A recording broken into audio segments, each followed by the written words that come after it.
Hello, friends. Welcome to the Snoozy Scientist, where we explore life's secrets, one sleepy yawn at a time. Tonight, we'll be exploring one of the greatest questions that still hangs quietly over us every time we look up at the night sky. Why have we not returned to the moon after all this time? It's quite unlike us, isn't it? For a brief moment, it felt like the start of something bigger. Cities tucked into craters, bases under glass domes, a place we might visit again and again. And yet, we didn't stay. We turned our eyes back to Earth, and decade after decade passed with only distant dreams of going back. Was it money? Was it the danger? Did we lose interest? Or did we learn something that made us stay away? Tonight, we'll drift through the stories and secrets of why we touched another world and then let it drift so far away. Before we begin our journey, I'd love to know where in the world are you listening from tonight. Drop a comment and tell me what time it is wherever you're winding down. And if these sleepy rambles help you drift off, please tap like and consider subscribing.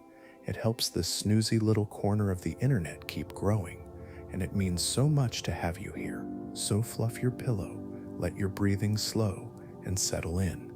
Now, let's begin. In the summer of 1969, the world turned its eyes to a single fragile craft drifting above a gray, silent landscape. Apollo 11 was the culmination of years of engineering, politics, and a dream that had captured the imagination of millions.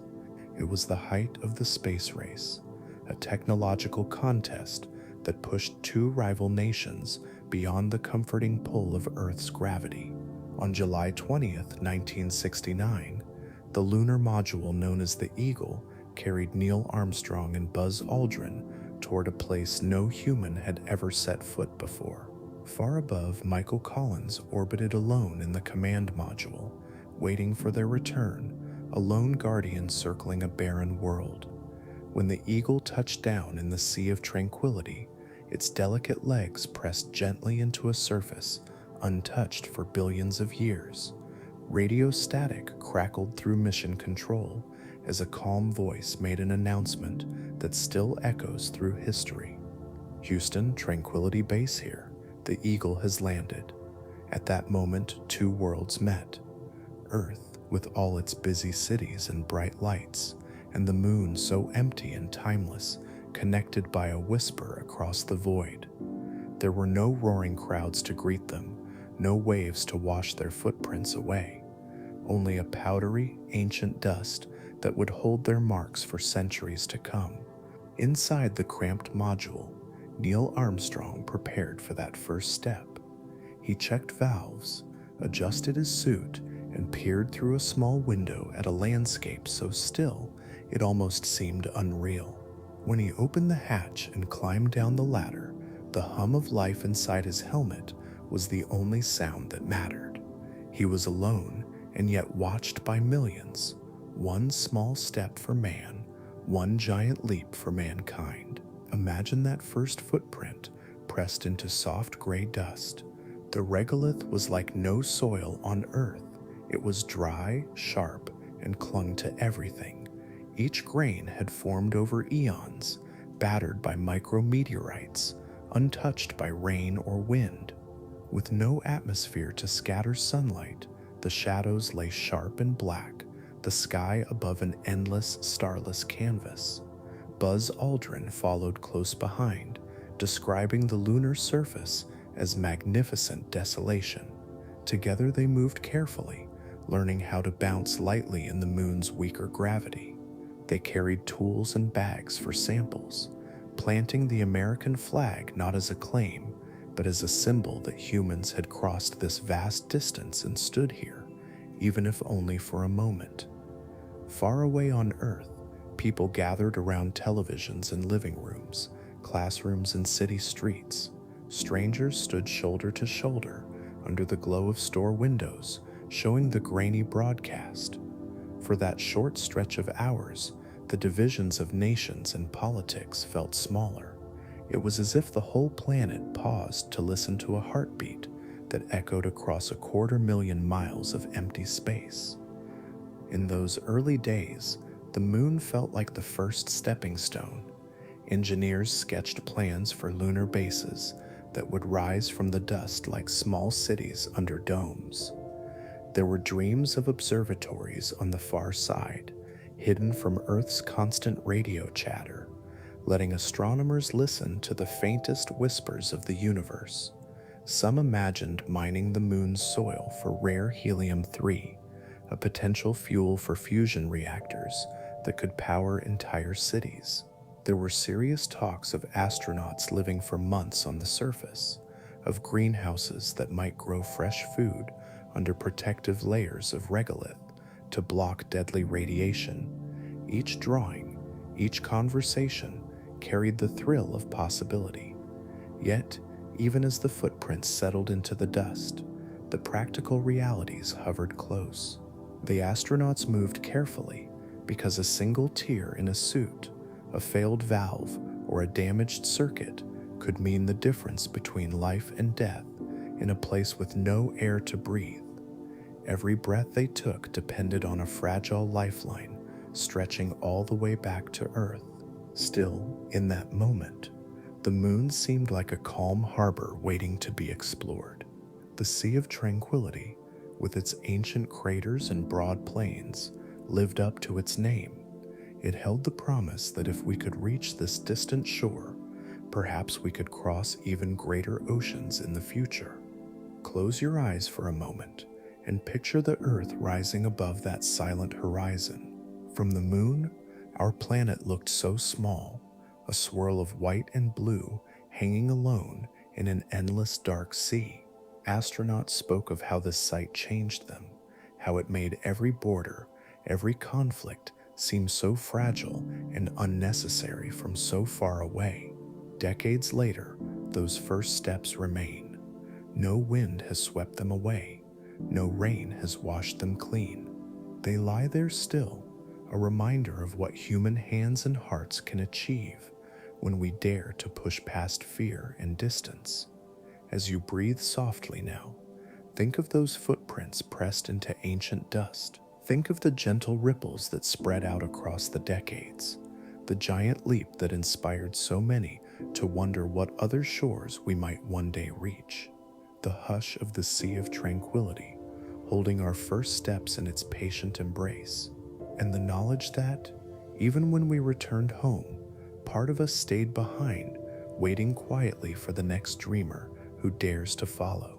After the first footprints settled into the moon's ancient dust, many people believed that the next steps were obvious.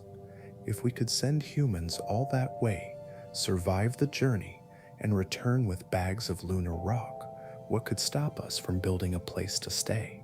The dreamers saw more than flags and footprints. They saw the moon as a stepping stone, the first outpost on a path that would stretch far beyond Earth's comforting blue glow. Engineers, scientists, and artists began to sketch plans for a permanent human presence on that lonely gray surface. On crowded desks in NASA offices and research labs, early blueprints scattered like constellations on paper. Some were practical, some wildly imaginative, but they all shared one belief: the moon could be more than a place to visit. It could be a place to live. In the decades following Apollo, magazines printed covers showing domed cities nestled into craters. The drawings seemed almost cozy. White geodesic domes would shimmer under the harsh sunlight, hiding warm habitats beneath layers of protective lunar soil. Inside, families might gather at long tables, children might bounce through low-gravity playgrounds, and plants might grow in rows under artificial lights. Engineers considered how to shield people from the moon's dangerous radiation. Unlike Earth, there is no magnetic field to block the relentless shower of cosmic rays and solar particles, so they imagined covering habitats with thick walls made from the very dust beneath their feet. They called this regolith shielding. It would be like tucking a blanket of ancient rock around delicate bubbles of air and life. These visions did not stop at survival. They stretched into dreams of thriving. Some people pictured entire communities working on the moon. There would be laboratories for studying the rocks and soil, looking for clues about the early Earth and the birth of our solar system. There would be observatories planted on the far side, hidden away from Earth's constant radio noise. Astronomers believed that listening from the moon's quiet far side would let us hear the faint echoes of the universe's oldest secrets. There were plans for mining, too. Some scientists believed the moon's surface might hold pockets of helium-3, a rare isotope that could, in theory, power clean fusion reactors on Earth. If this fuel could be collected and shipped back, it might help solve our growing hunger for energy. Others imagined digging deep tunnels into lava tubes, ancient channels left behind by long-cooled volcanic flows. These hollow spaces could become natural shelters, safe from micrometeorite impacts and deadly radiation storms. In these early visions, supply ships would come and go like ferry boats crossing a cosmic river. Cargo would arrive from Earth, bringing tools, food, new equipment, and fresh astronauts. In return, moon rocks, metals, and maybe even fuel could make the journey home. Some dreamers pictured vast landing pads carved into the dusty plains, like ports waiting for ships to dock under the unchanging sky. For the public, these images were powerful. Newspapers and television specials spoke of families who might one day live among the stars. Children in the 1970s and 1980s grew up believing that by the time they were adults, they might have the chance to visit the moon or even spend a season living under its glass domes. Some classrooms had posters that showed gleaming cities tucked into craters, small farms under bubbles of glass, astronauts planting greenhouses filled with potatoes and leafy greens that would turn the moon's barren soil into a quiet garden. Yet, as those blueprints piled up in archives, the practical questions never went away. How would we get the building materials there? Every kilogram launched from Earth cost a small fortune. Rockets could only carry so much, and it would take dozens of launches to haul enough supplies to build even a single small base.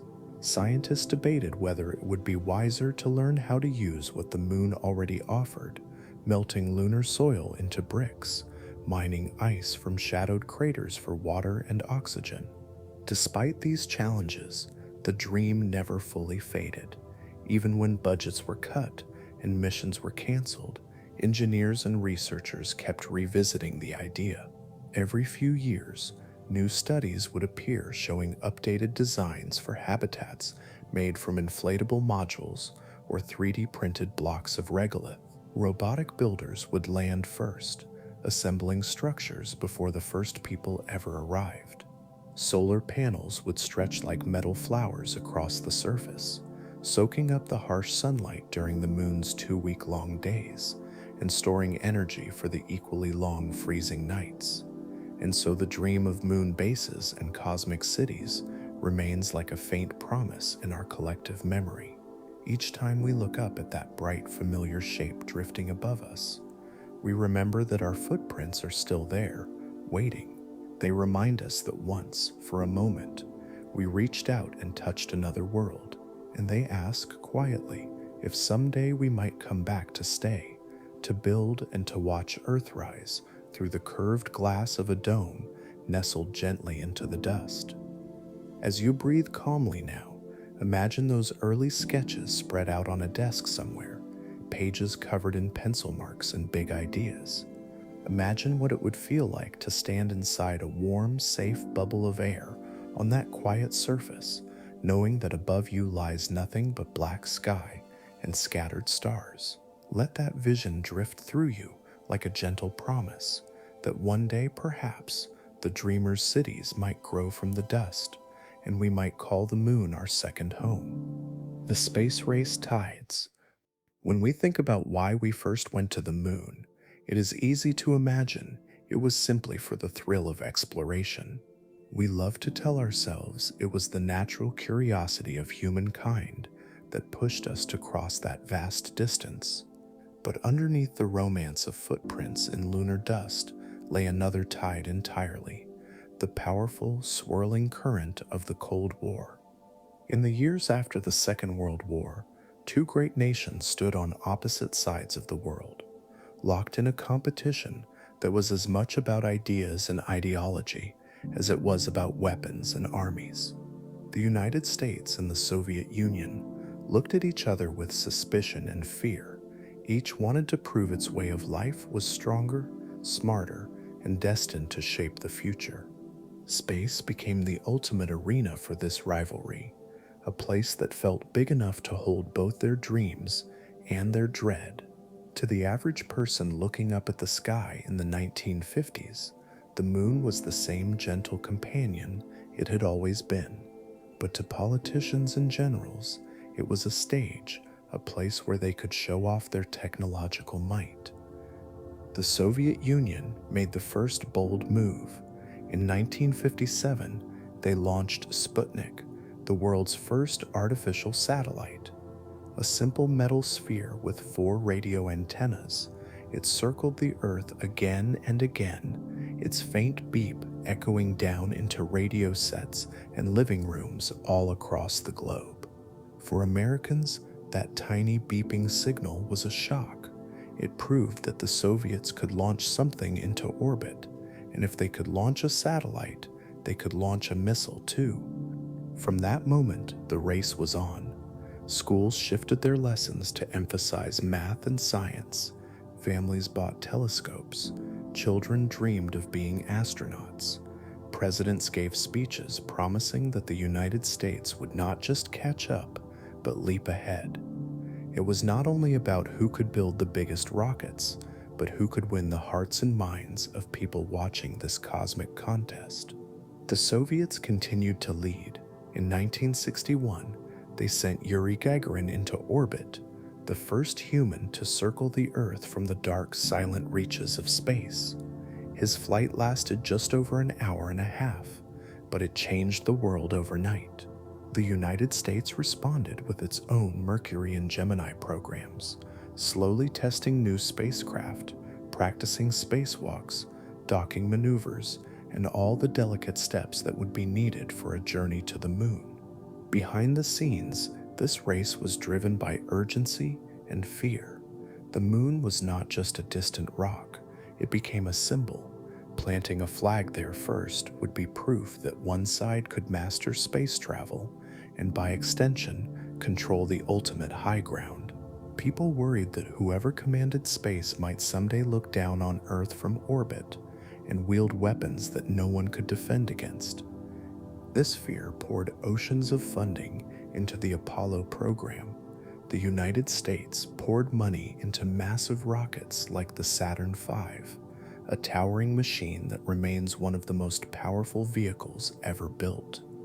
Thousands of engineers and scientists worked day and night, testing engines, spacesuits, guidance computers, and everything else that would keep astronauts alive in the hostile vacuum of space. To the public, the moon landing became a symbol of hope, unity, and human potential. But behind the soft glow of that famous broadcast, the quiet truth is that Apollo was born out of competition as much as curiosity. The Cold War currents ran deep beneath every mission patch and every headline. They shaped decisions in ways that many people did not see until years later. Imagine for a moment the two sides staring at the same moon. Each one saw it as a prize. The Soviet Union came close, testing powerful rockets and planning their own lunar landings. But in the end, technical setbacks and disasters behind closed doors kept them from making that final leap. When Neil Armstrong stepped onto the lunar surface, it was not just an American triumph. It was a declaration that, for now, the United States had won the race that began with Sputnik's faint beeps in the night. When you look back now, it is clear that the tides of the Cold War gave the moon mission a push unlike any other. The goal was never only about science, it was pride, power, and the quiet fear that if you did not get there first, someone else would. That sense of urgency created a wave of momentum that carried humans across the void faster than most people thought possible. And yet, like any tide, it did not stay forever. Once the flag was planted and the footprints were left behind, the rivalry began to shift. The fierce energy that fueled the race to the moon started to fade, replaced by other competitions and crises on Earth. The dream of building cities in craters and living under glass domes would linger in blueprints and artists' sketches, but the tide that once made it feel so close receded, leaving only questions drifting quietly in the dark. As you settle deeper under your blanket tonight, remember that the journey to the moon was not just a story of adventure. It was a story of two powerful nations standing at the edge of an unknown ocean, locked in a silent tug of war that pushed us farther than we had ever gone before. And though the Cold War currents have long since calmed, the footprints remain, small reminders of what fierce tides can carry across even the emptiest of skies. When we think about the Apollo missions now, decades after those grainy black and white broadcasts first flickered across television screens, it is tempting to see them as pure science. The image of astronauts bouncing lightly on the dusty lunar surface feels like the highest expression of human curiosity. What could be more noble than risking life and limb to gather moon rocks, test new technologies, and peer back in time through ancient lunar soil? But if we listen closely to the echoes of that time, we find that science and rivalry were always tangled together like two strong vines wrapped around the same tree. In the years following World War II, the United States and the Soviet Union were locked in a fierce struggle for influence, ideas, and power. This conflict never erupted into a direct battle between the two superpowers. Instead, it played out in the shadows, in proxy wars, in propaganda, and in spectacular feats designed to win the loyalty of millions watching from afar. The space race became one of the most visible fronts in this quiet conflict. Space was a blank canvas that both sides wanted to paint with their own colors. When the Soviet Union sent Sputnik into orbit in 1957, the beep beep beep of that tiny metal sphere felt like a drumbeat of warning. It was not just a scientific triumph, it was a sign that the Soviet Union could build rockets powerful enough to carry warheads across continents. The technology for peaceful satellites and deadly missiles was almost the same, and both sides knew it. In response, American leaders poured unprecedented resources into catching up and then pulling ahead. This was not a half-hearted effort. It was an ocean of funding, a tidal wave of political will and public fascination. President John F. Kennedy stood before Congress in 1961 and declared that the United States would send a man to the moon and return him safely to Earth before the decade was out. It was a goal so ambitious that even many scientists and engineers working on rockets doubted it could be done on time. Yet Kennedy's words tapped into something powerful. The moon landing became a symbol not only of technological mastery, but of national pride. It was proof to allies and rivals alike that the United States could set a seemingly impossible goal and reach it through innovation, hard work, and sheer determination. Each successful mission became a kind of soft power, an invisible flag waving high above Earth, declaring that the American way could achieve miracles. This did not mean that science was only a cover story. Far from it. The samples the Apollo astronauts brought back reshaped our understanding of the moon's history and the Earth's own early days. Instruments left behind on the lunar surface gathered valuable data for decades. Spacecraft designs and computer systems built for the moon paved the way for new technologies here at home. But none of that science would have happened on such an ambitious scale without the pressure of that invisible border between East and West. For politicians, every dollar spent on rockets and astronauts was weighed not just by its scientific return, but by its political value. It was an investment in a grand story, one that could be broadcast into living rooms around the world. Families watched the launches together, holding their breath as astronauts rode columns of fire into the sky. Children dreamed of being astronauts themselves, and schools encouraged young students to focus on math and engineering so that a new generation could keep pace in this cosmic rivalry. Imagine for a moment the sheer size of that effort. Factories hummed day and night building rocket parts. Universities trained young scientists who would go on to work at mission control. Hundreds of thousands of people, from welders to engineers to pilots, poured their skills into a single goal, all of it funded by taxpayers who were told that winning the race to the moon meant more than just stepping on another world. It meant standing taller than an opponent who might claim the same ground first. There were moments when the line between exploration and competition blurred completely. Some engineers dreamed of massive orbiting stations or lunar cities that could serve military as well as scientific purposes. Reports were written imagining soldiers walking on the moon, outposts built to watch Earth from above. Though many of these plans never left the drawing board, they reveal how deeply politics shaped the way we thought about space. Even as scientists imagined gathering data or searching for signs of ancient volcanic activity, policymakers saw the same landscape as a place to plant a flag before the other side could do the same. In the end, it was that mixture of rivalry and curiosity that pushed humans to take such a massive leap. The moon landing was not inevitable. It was a product of a particular time when fear and pride opened the floodgates for exploration. And when the Cold War currents began to shift, so did the funding and the urgency that had carried astronauts across that 250,000 miles of empty space. Rebrace. As you lie here tonight, let your mind drift back to those early years when politics and science moved together like twin streams flowing into the same ocean. One stream gave us new knowledge and new dreams.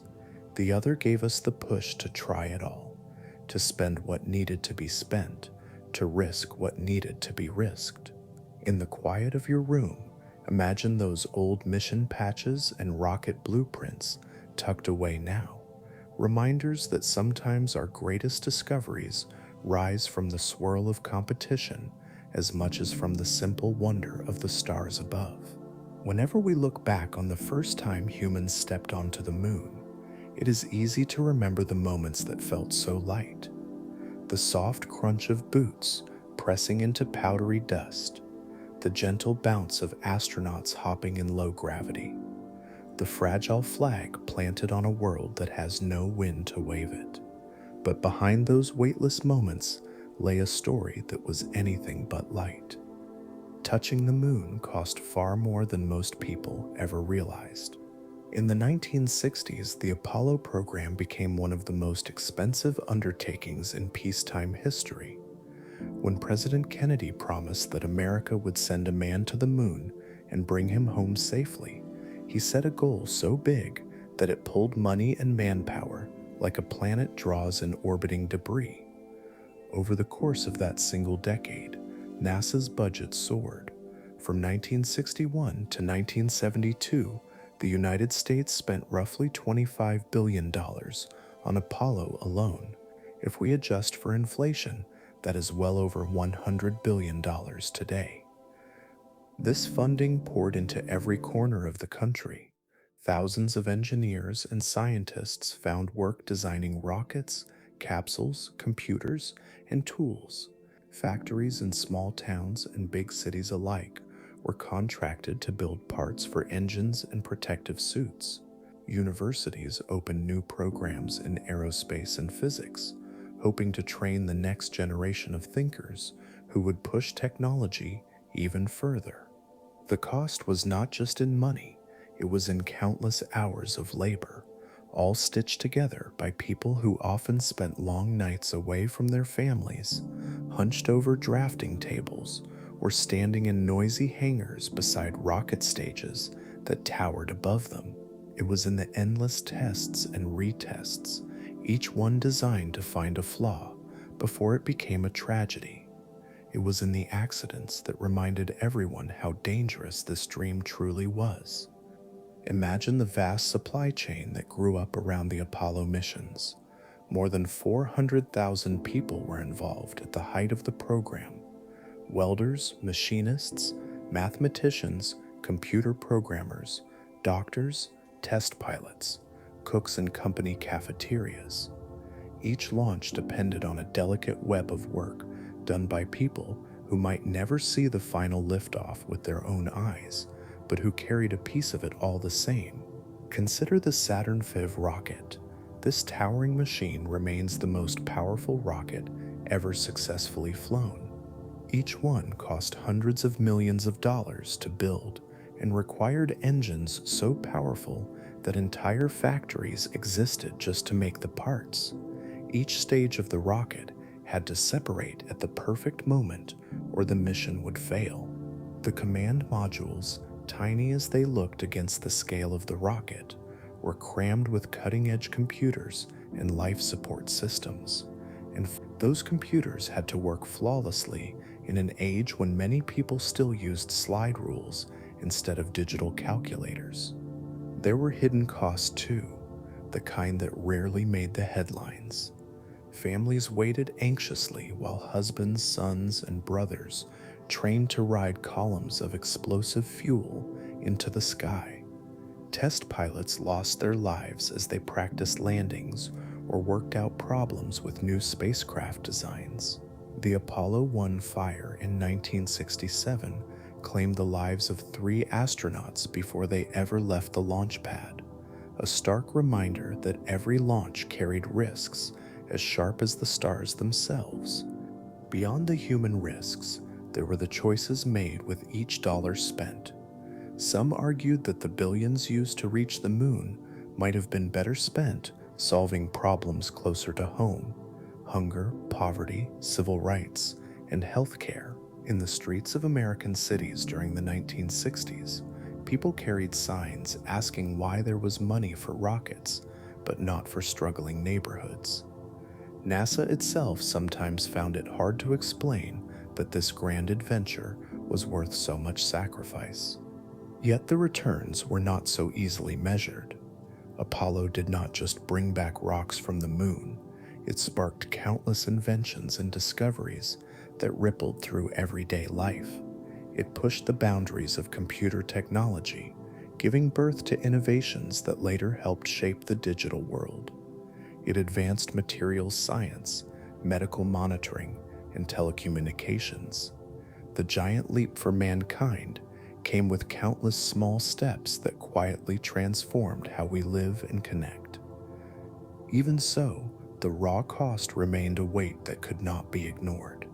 Each mission to the moon was like launching a small city into orbit for a few days, then leaving most of it behind in space. Rockets burned up stages, modules were discarded, and precious equipment was abandoned once it had done its job. All that remained was the priceless moment of seeing Earth rise from a dusty horizon and the knowledge that for a brief time, humans had walked on another world. As you lie back now, consider what it means that we paid so much to touch the moon. Billions of dollars, thousands of lives woven together in a vast, quiet effort. It was a price measured not just in money, but in long hours, broken barriers, silent goodbyes, and dreams scribbled on napkins in late-night diners near launch sites. Each mission left its mark on more than just the regolith. It carved itself into the hearts of everyone who believed that some costs, though enormous, are sometimes worth paying when they carry us closer to the stars. So breathe softly and let that thought drift through you tonight. We did not go lightly. We did not go cheaply, but we went, and in those footprints pressed deep into ancient dust, we can still feel the true cost of reaching out to touch a world that seemed so impossibly far away.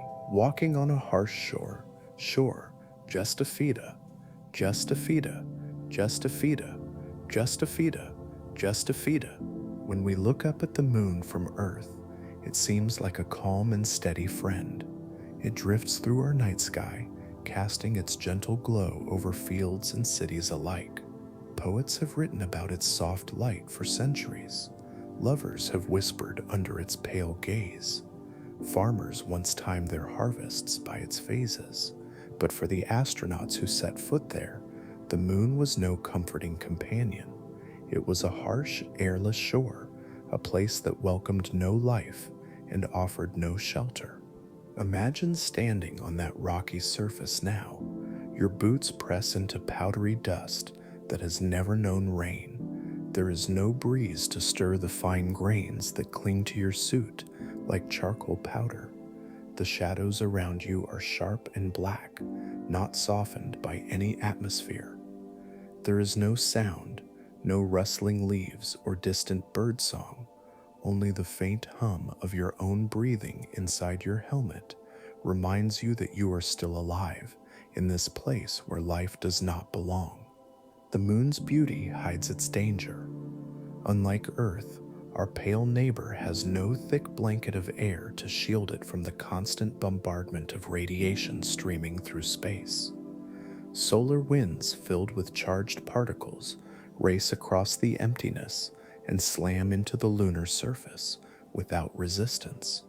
Cosmic rays, traveling for millions of years from distant supernovae, arrive with enough force to slip through human flesh and stir up trouble deep inside ourselves.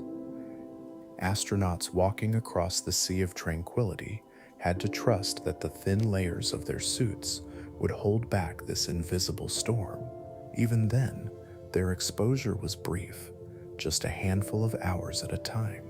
Staying longer would mean risking damage to DNA, a higher chance of cancer, and effects that scientists even now are still trying to fully understand. Any dream of living on the moon would have to wrestle with this relentless rain of particles that never stops. Then there is the dust. Lunar dust is not like the soft sand we feel between our toes at a beach on Earth. It is more like a fine, jagged powder of glass and rock. Each grain was formed by tiny meteors crashing into the surface over billions of years, smashing rocks into fragments that never smooth out because there is no wind or water to wear them down. When astronauts took off their helmets, they could smell the dust clinging to their suits. It smelled faintly of spent gunpowder, sharp and strange. That dust caused problems for every Apollo mission. It clung to boots and gloves, scratched visors, jammed zippers, and wore down delicate seals. Some astronauts worried about breathing it in, tiny grains lodging in their lungs like shards of glass. Engineers studying plans for future moon bases know that any long stay would require clever ways to keep this gritty menace from creeping into every corner of a habitat.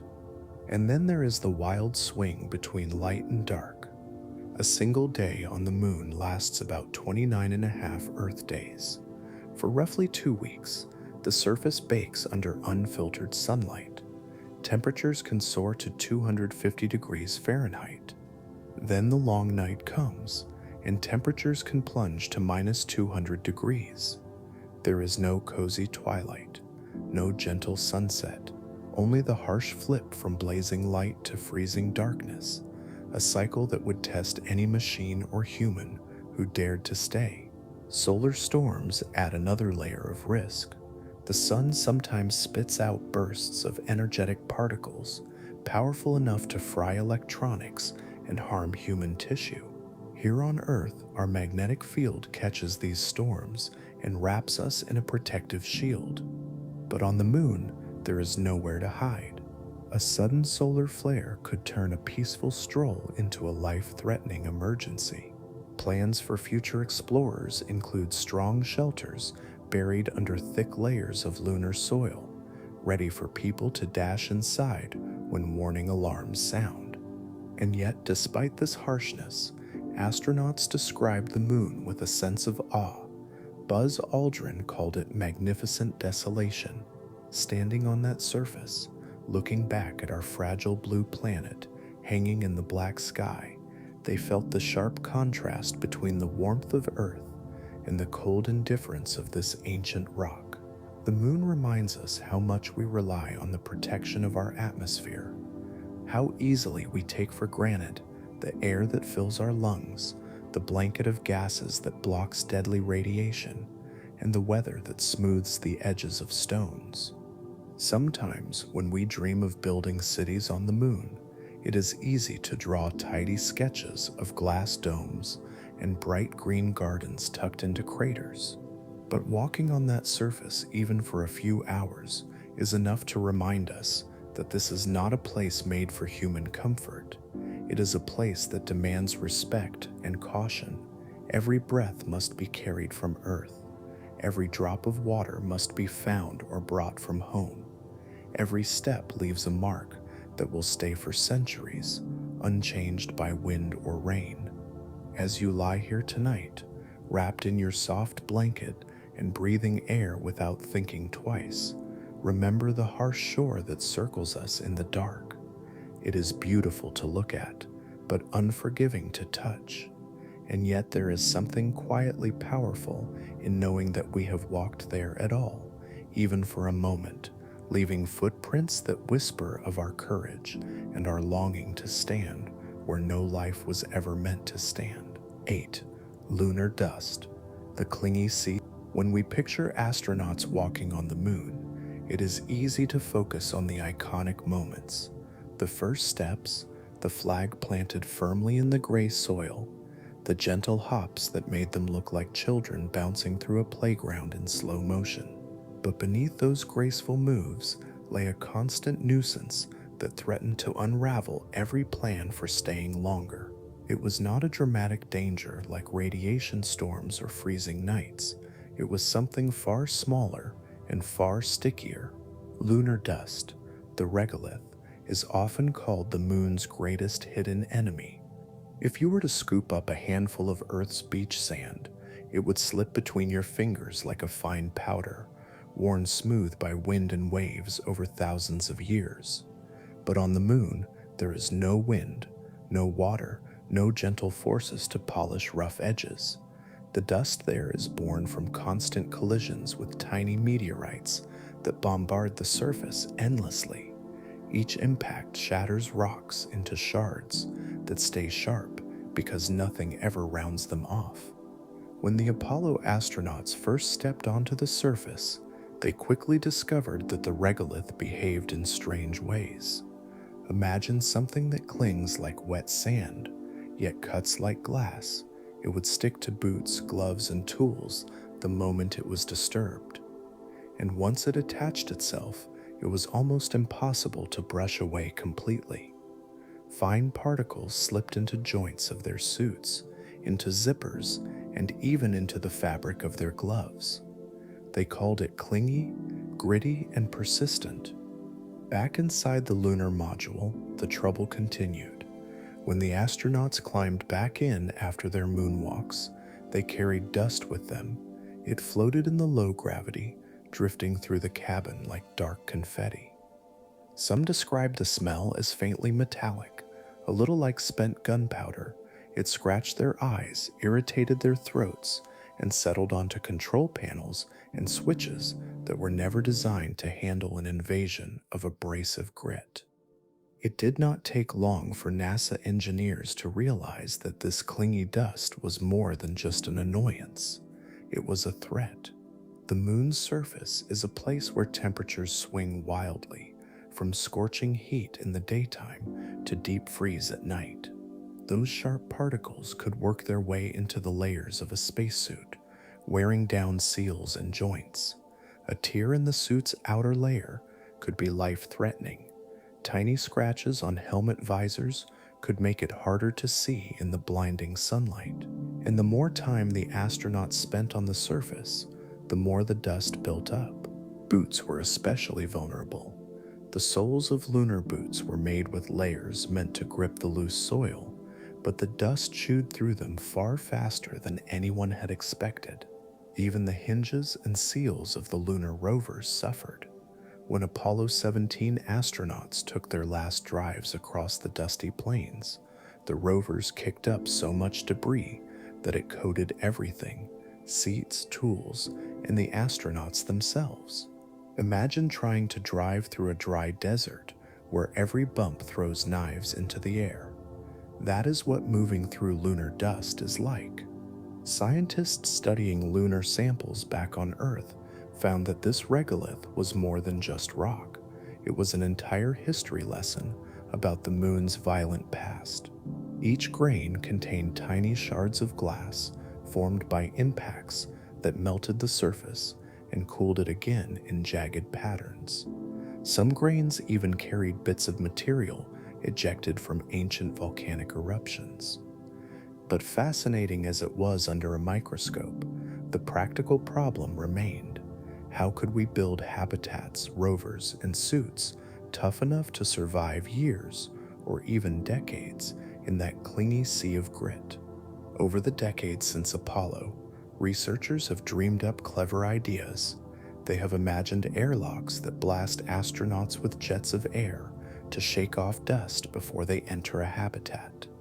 They have designed new suit materials that resist wear and repel particles better than the older fabrics. Some have proposed using magnets or electrostatic charges to pull the dust away. Others want to bake the regolith into solid bricks to build walls that would keep it out of living spaces. The dust also holds the key to survival in another way. Buried in certain shadowed craters are patches of frozen water, ice, mixed with the same soil that clings to everything. Future explorers will have to find a way to separate what they need from what wants to stick around and break things apart. Every shovel that digs for ice will stir up more grit.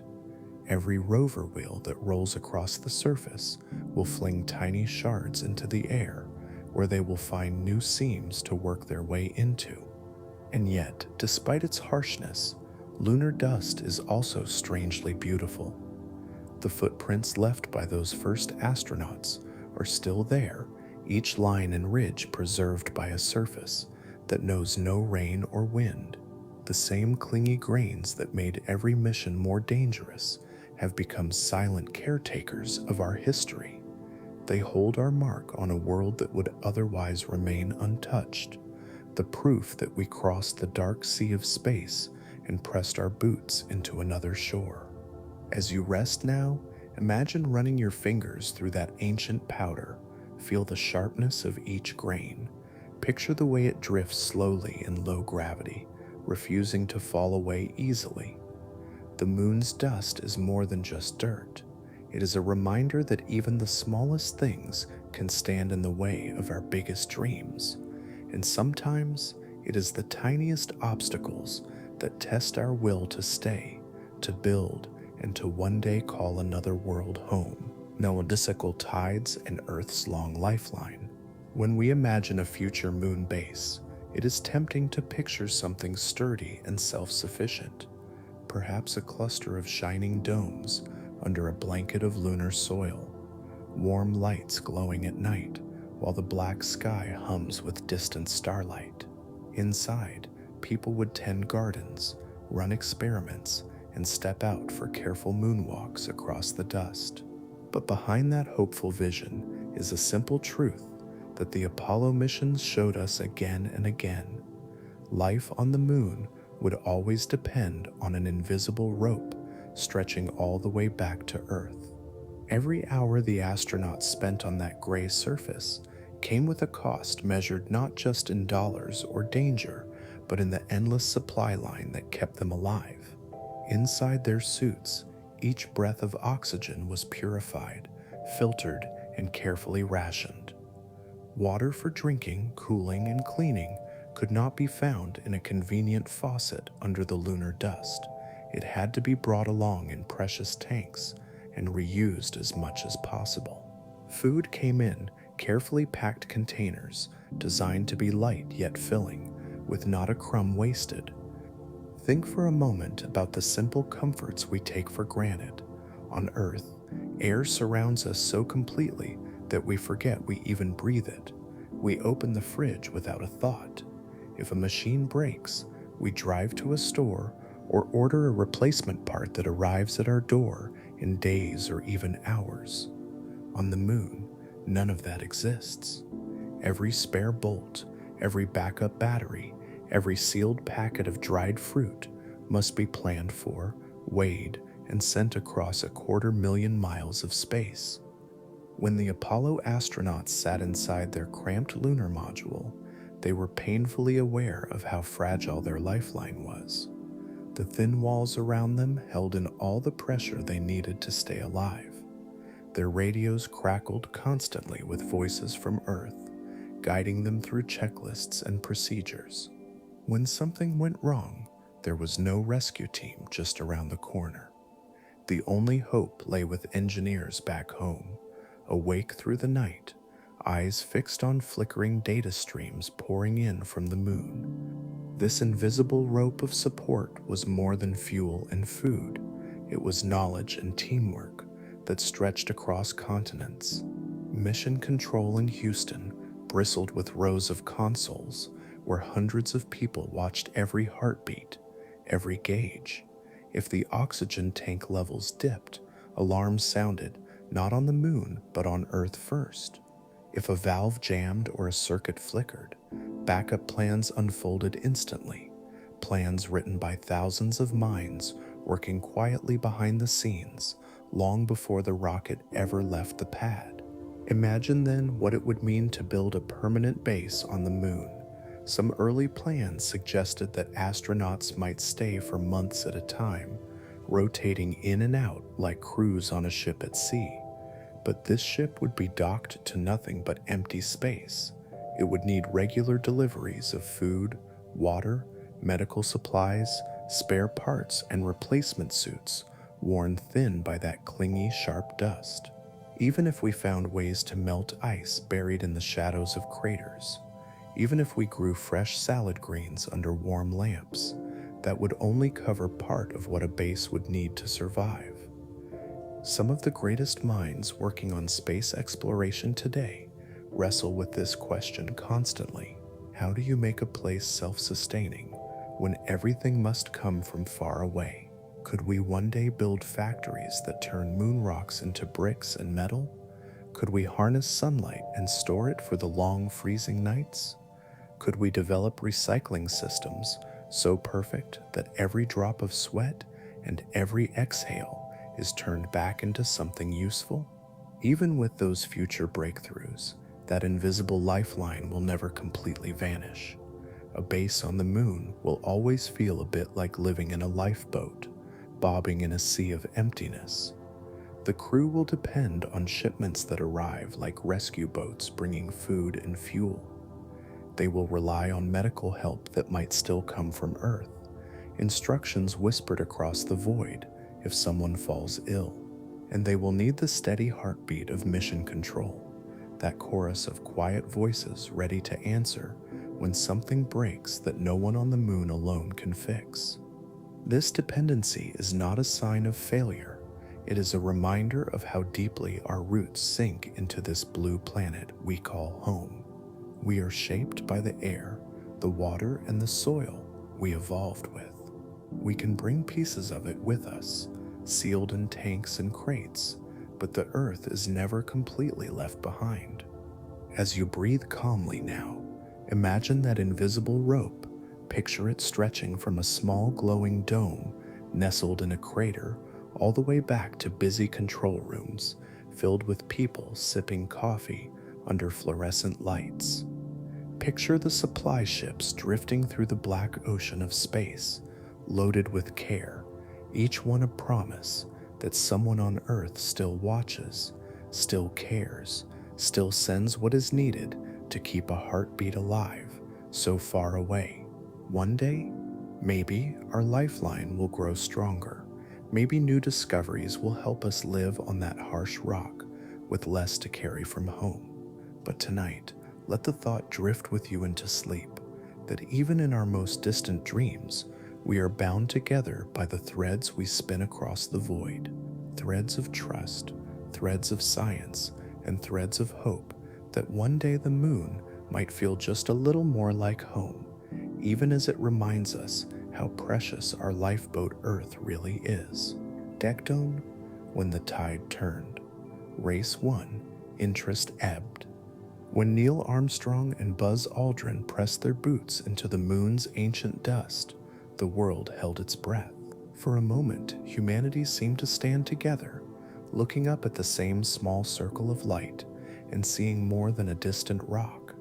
It was hope, it was pride, it was a promise that if we could go this far, perhaps there was no limit to how far we might reach. But in the quiet days that followed, something unexpected happened. The tide that had carried us across the void began to slip away. To understand why, you have to look at what truly fueled the Apollo missions. The moon landing was not just about exploration or science. It was first and foremost a victory in the long and tense Cold War rivalry between the United States and the Soviet Union. For years, the two nations had raced to prove which way of life, democracy or communism, could master technology and claim the stars. Sputnik's beeping signal from orbit, Yuri Gagarin's smile from space. Each Soviet triumph was a challenge that pushed America to try harder, faster, bigger. By the summer of 1969, that contest reached its climax. The American flag planted firmly on the lunar surface was more than a symbol of achievement. It was a signal that the race, at least this leg of it, was over. The United States had won. Crowds cheered. Television sets glowed late into the night. Newspapers carried front-page stories about footprints and moon rocks. But beneath the celebrations, the engine that had pushed so many dollars and so much energy into space was already cooling down. Imagine the politicians and the public looking at the cost. The Apollo program had required billions of dollars. It had demanded the focus of hundreds of thousands of people.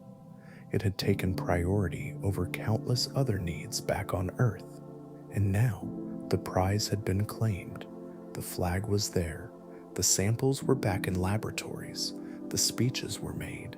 Some asked why keep paying the same enormous price when the trophy already stood planted in the sea of tranquility. It did not happen all at once. The early missions after Apollo 11 still drew crowds.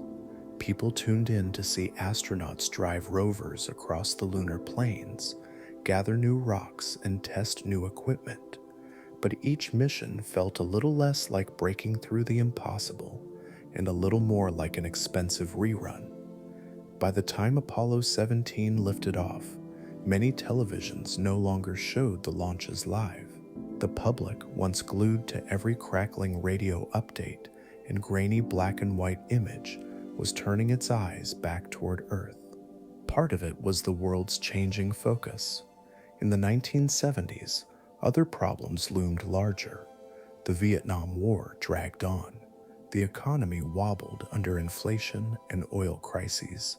Social movements demanded attention that could not be ignored. Many people wondered if the money that sent astronauts into space might do more good fixing problems closer to home. NASA felt the shift immediately. Funding shrank. Plans for longer stays, for bases built into crater walls, for cities under domes and regolith, quietly drifted to the back shelves of filing cabinets. The truth is, the moon landing had never been about just staying there forever. The dreamers, the engineers and scientists always imagined we might build something more permanent.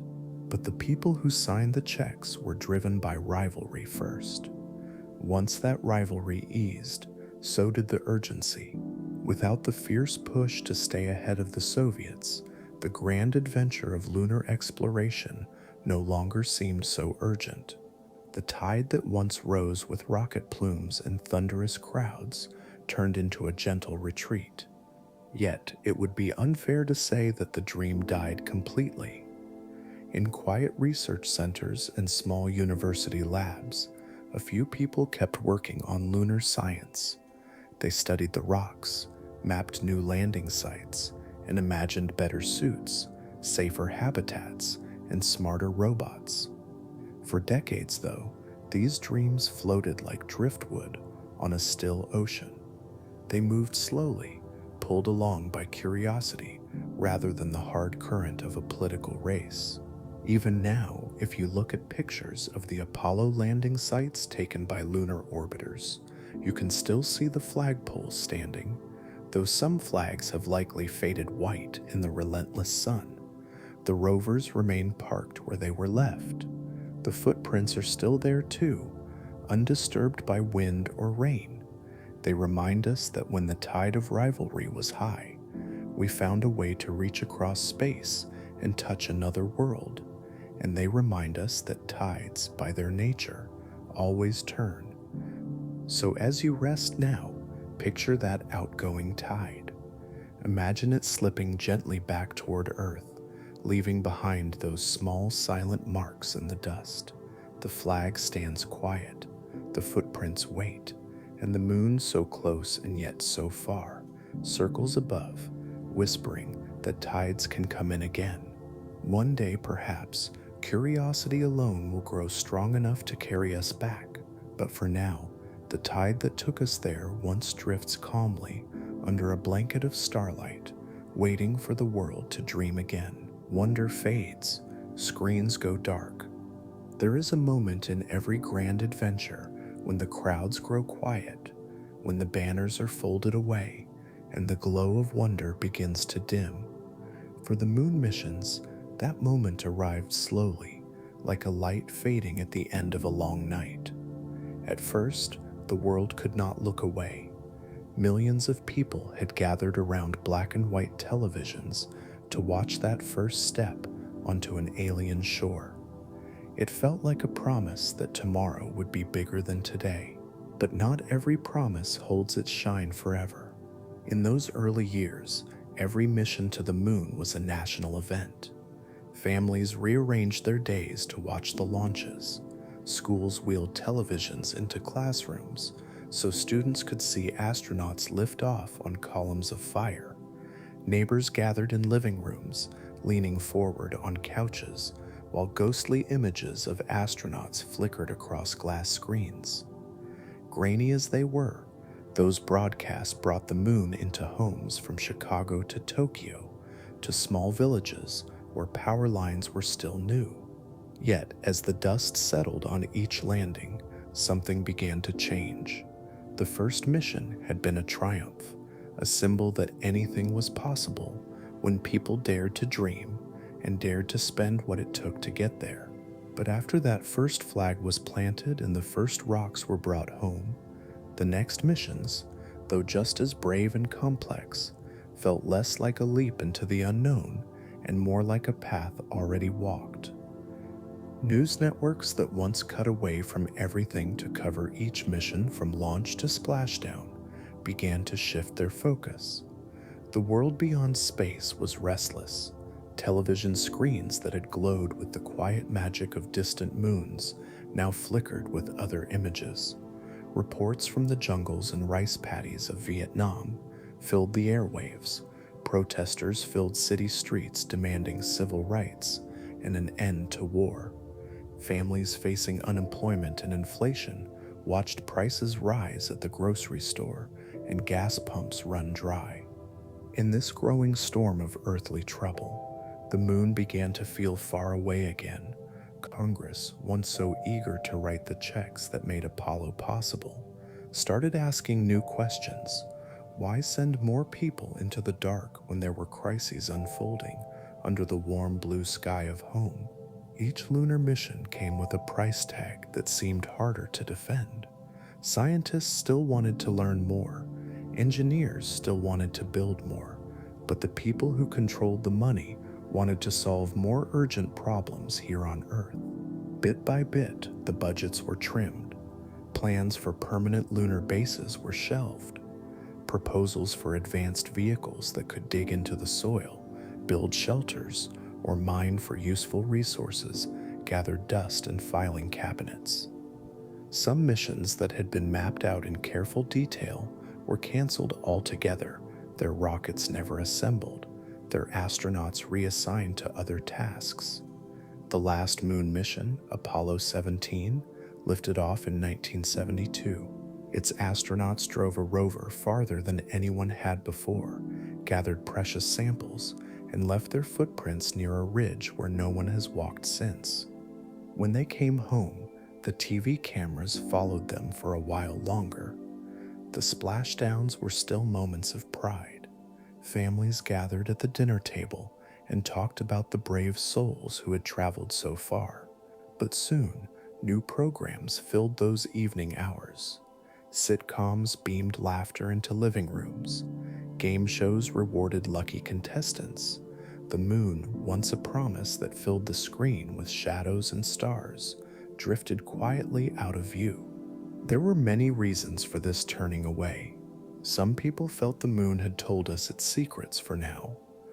Others worried that the cost was too high for journeys that offered no clear promise of profit or practical reward. The space race that had driven so much excitement was over.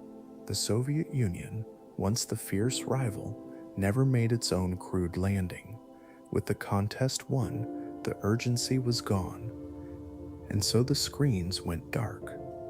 The wonder faded, not because the dream itself died, but because dreams need fuel to stay alight.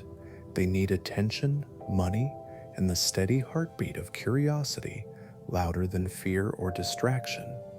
For a time, that heartbeat slowed as the world turned its gaze back to its own messy front yard. But the footprints are still there. The flags, though bleached by sunlight, still stand. In hidden corners of libraries and research labs, small groups of dreamers never stopped imagining what it might take to return. They kept the flame alive through decades when the world's eyes were busy elsewhere. Tonight, as you settle deeper under your blanket, imagine those old televisions flickering back to life, replaying that first giant leap in ghostly black and white. Remember how, for a few bright years, humanity tuned in together, united by a single grainy picture from a distant shore. And know that even when the screens go dark, the quiet glow of wonder drifts on, waiting for the moment when we dare to look up again and ask, what if we went back? What if the next time we stayed? Other battles, other shores. When the Apollo program first began, the moon shone like a bright promise on the horizon. It was the prize that would show the world what humans could do when they dared to reach beyond their own blue cradle. But while astronauts trained, rockets rolled onto launch pads, and mission patches were sewn onto flight suits, the world below kept spinning with its own troubles. And in the end, those troubles would pull attention and money back to Earth. By the late 1960s and early 1970s, the United States was not just aiming its energy at the sky, it was fighting a bitter war in Vietnam, a conflict that grew more costly with every passing year. What started as a mission to contain the spread of communism turned into a drawn-out struggle that took thousands of lives and drained billions of dollars. Families watched news reports of jungles burning, soldiers slogging through rice paddies, and helicopters lifting the wounded from muddy fields.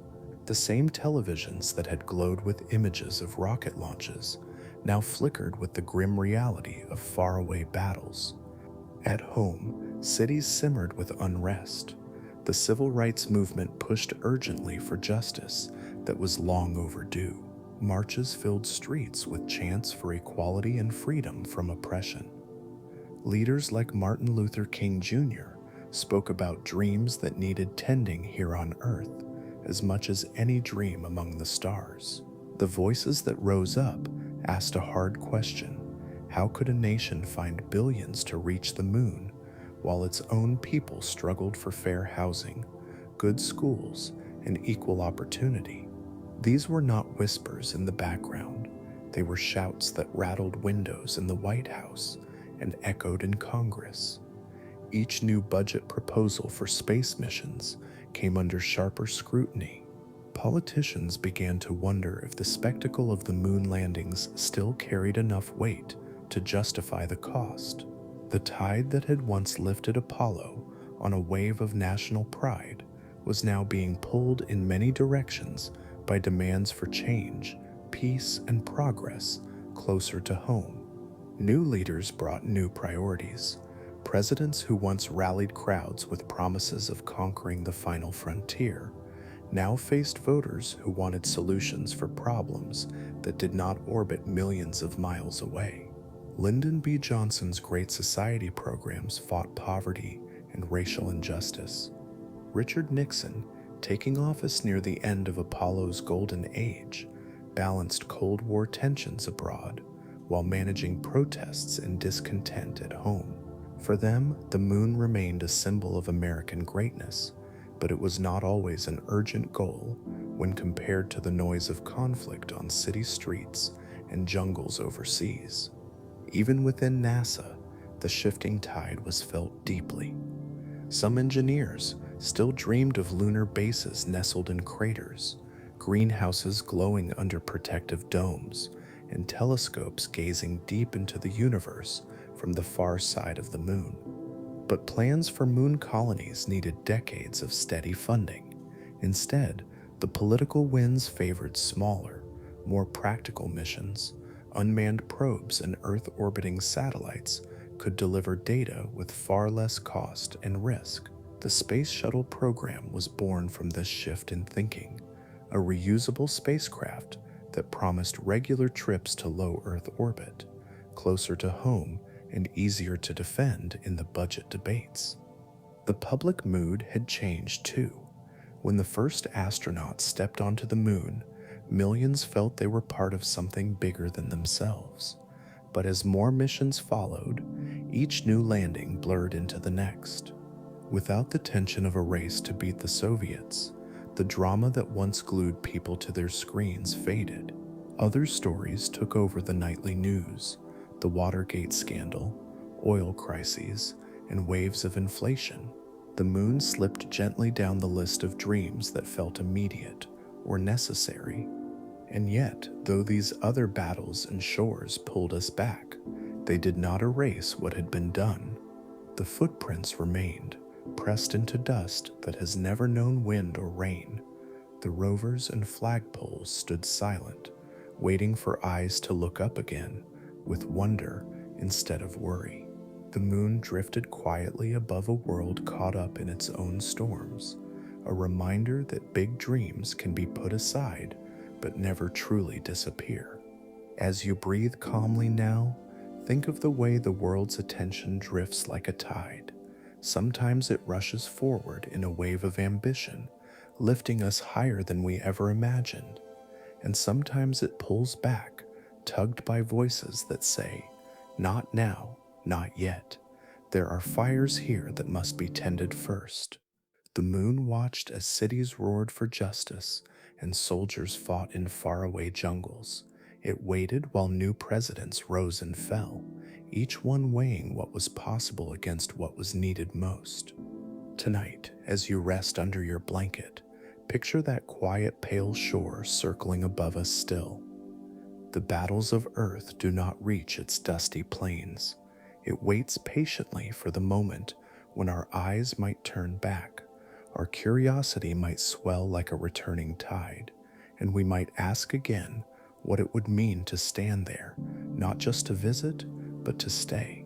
Budgets anchored by gravity, gravity's. When we talk about the moon landings today, it is easy to let our minds drift into the vastness of space.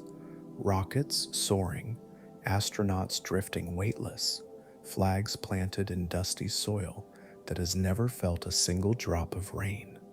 But behind that soaring dream was a force much heavier than the pull of the moon. It was the simple, unyielding weight of money, the gravity that kept our ambitions tied to Earth, even as we gazed longingly at the stars. The Apollo program did not come cheap.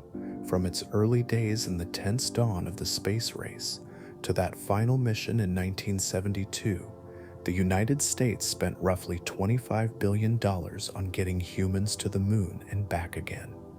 Adjusted for today's dollars, that cost climbs to well over 100 billion.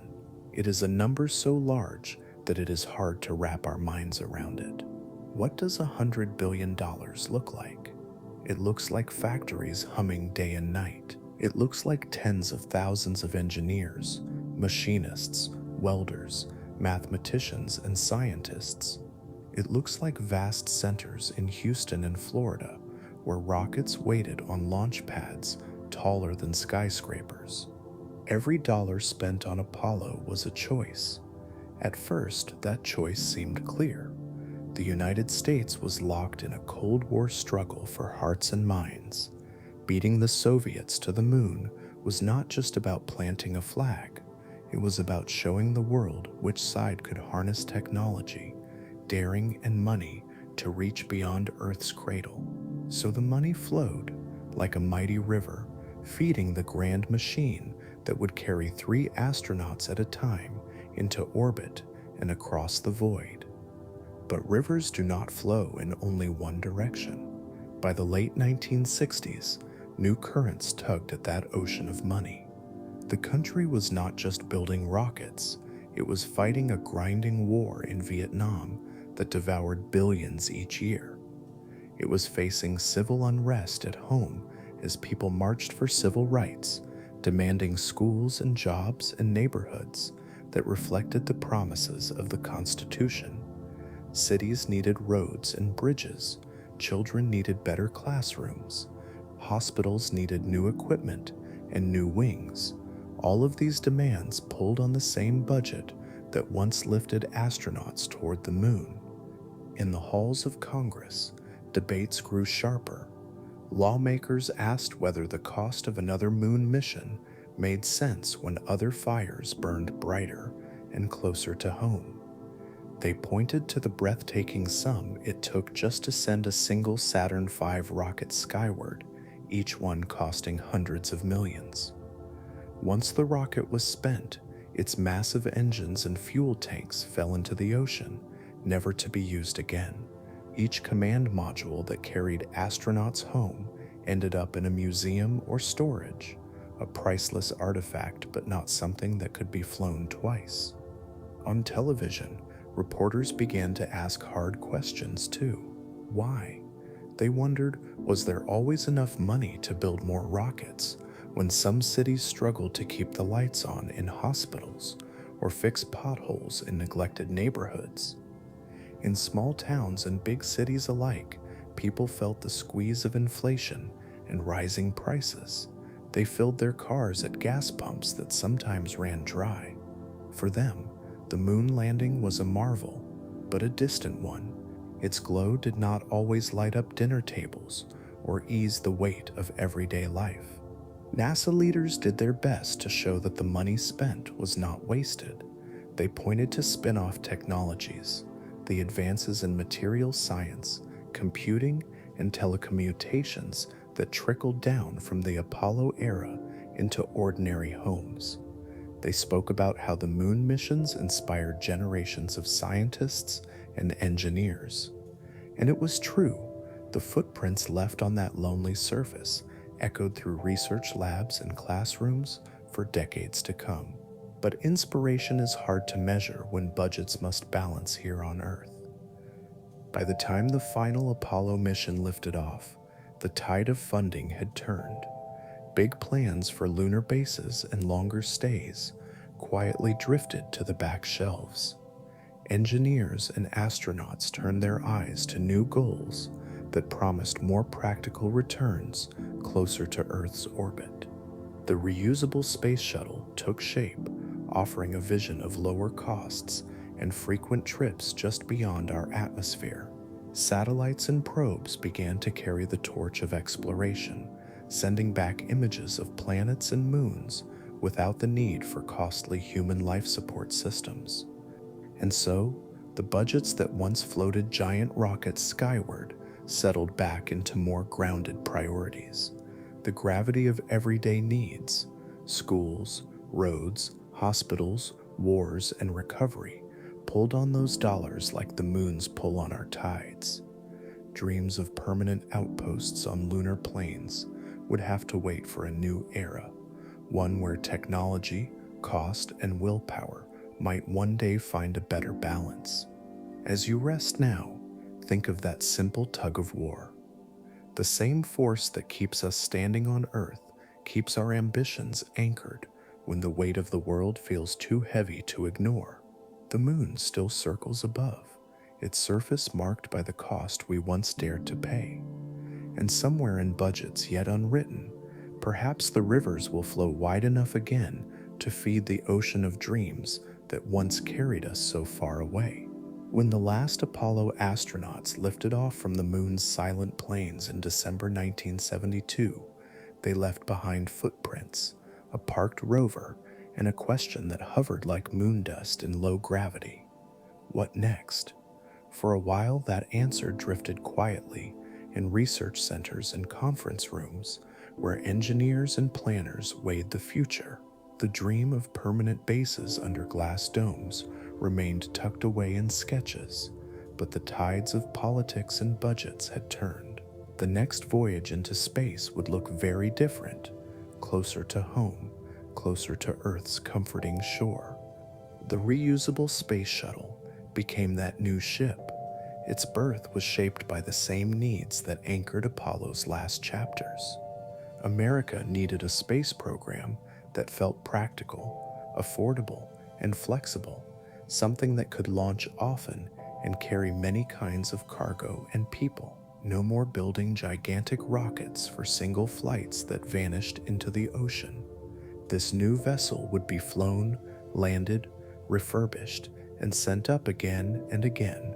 A space truck, some called it, a laboratory with wings, a symbol that space could become routine, not just a rare adventure. In 1981, when the first shuttle, Columbia, rose on a pillar of fire, it carried echoes of the old Apollo glory, but also a promise that this time, the journey would stay close to home.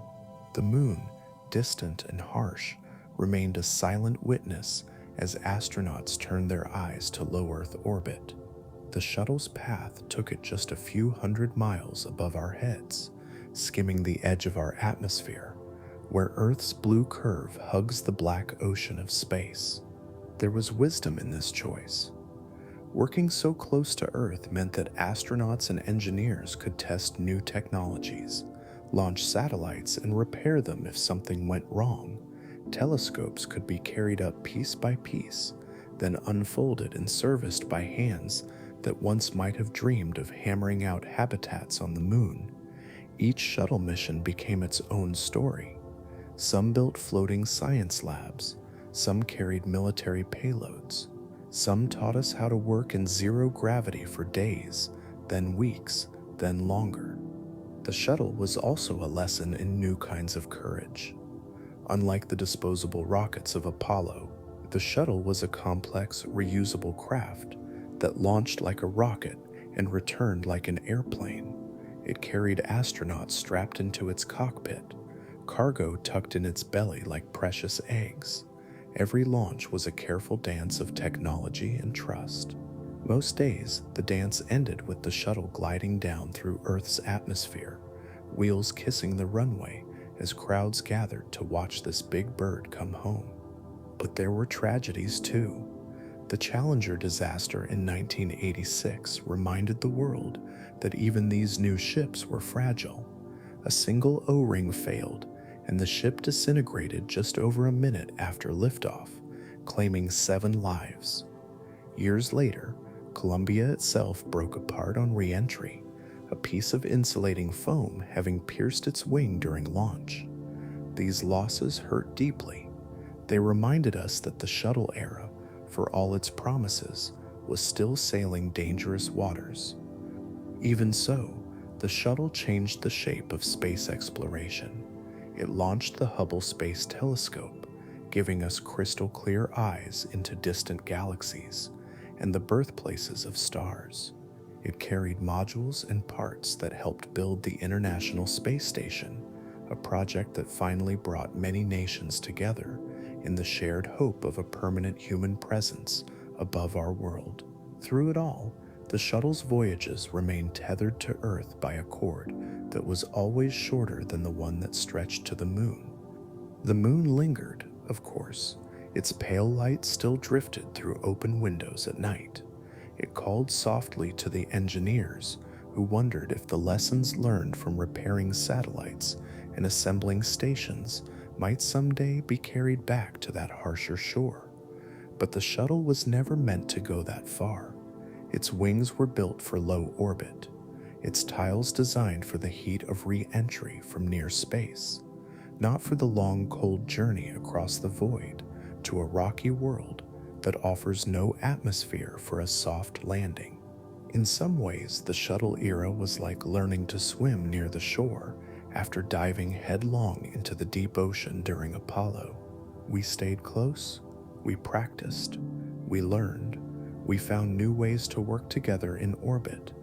We discovered that living and working in space for weeks and months brought challenges Apollo could never have shown us.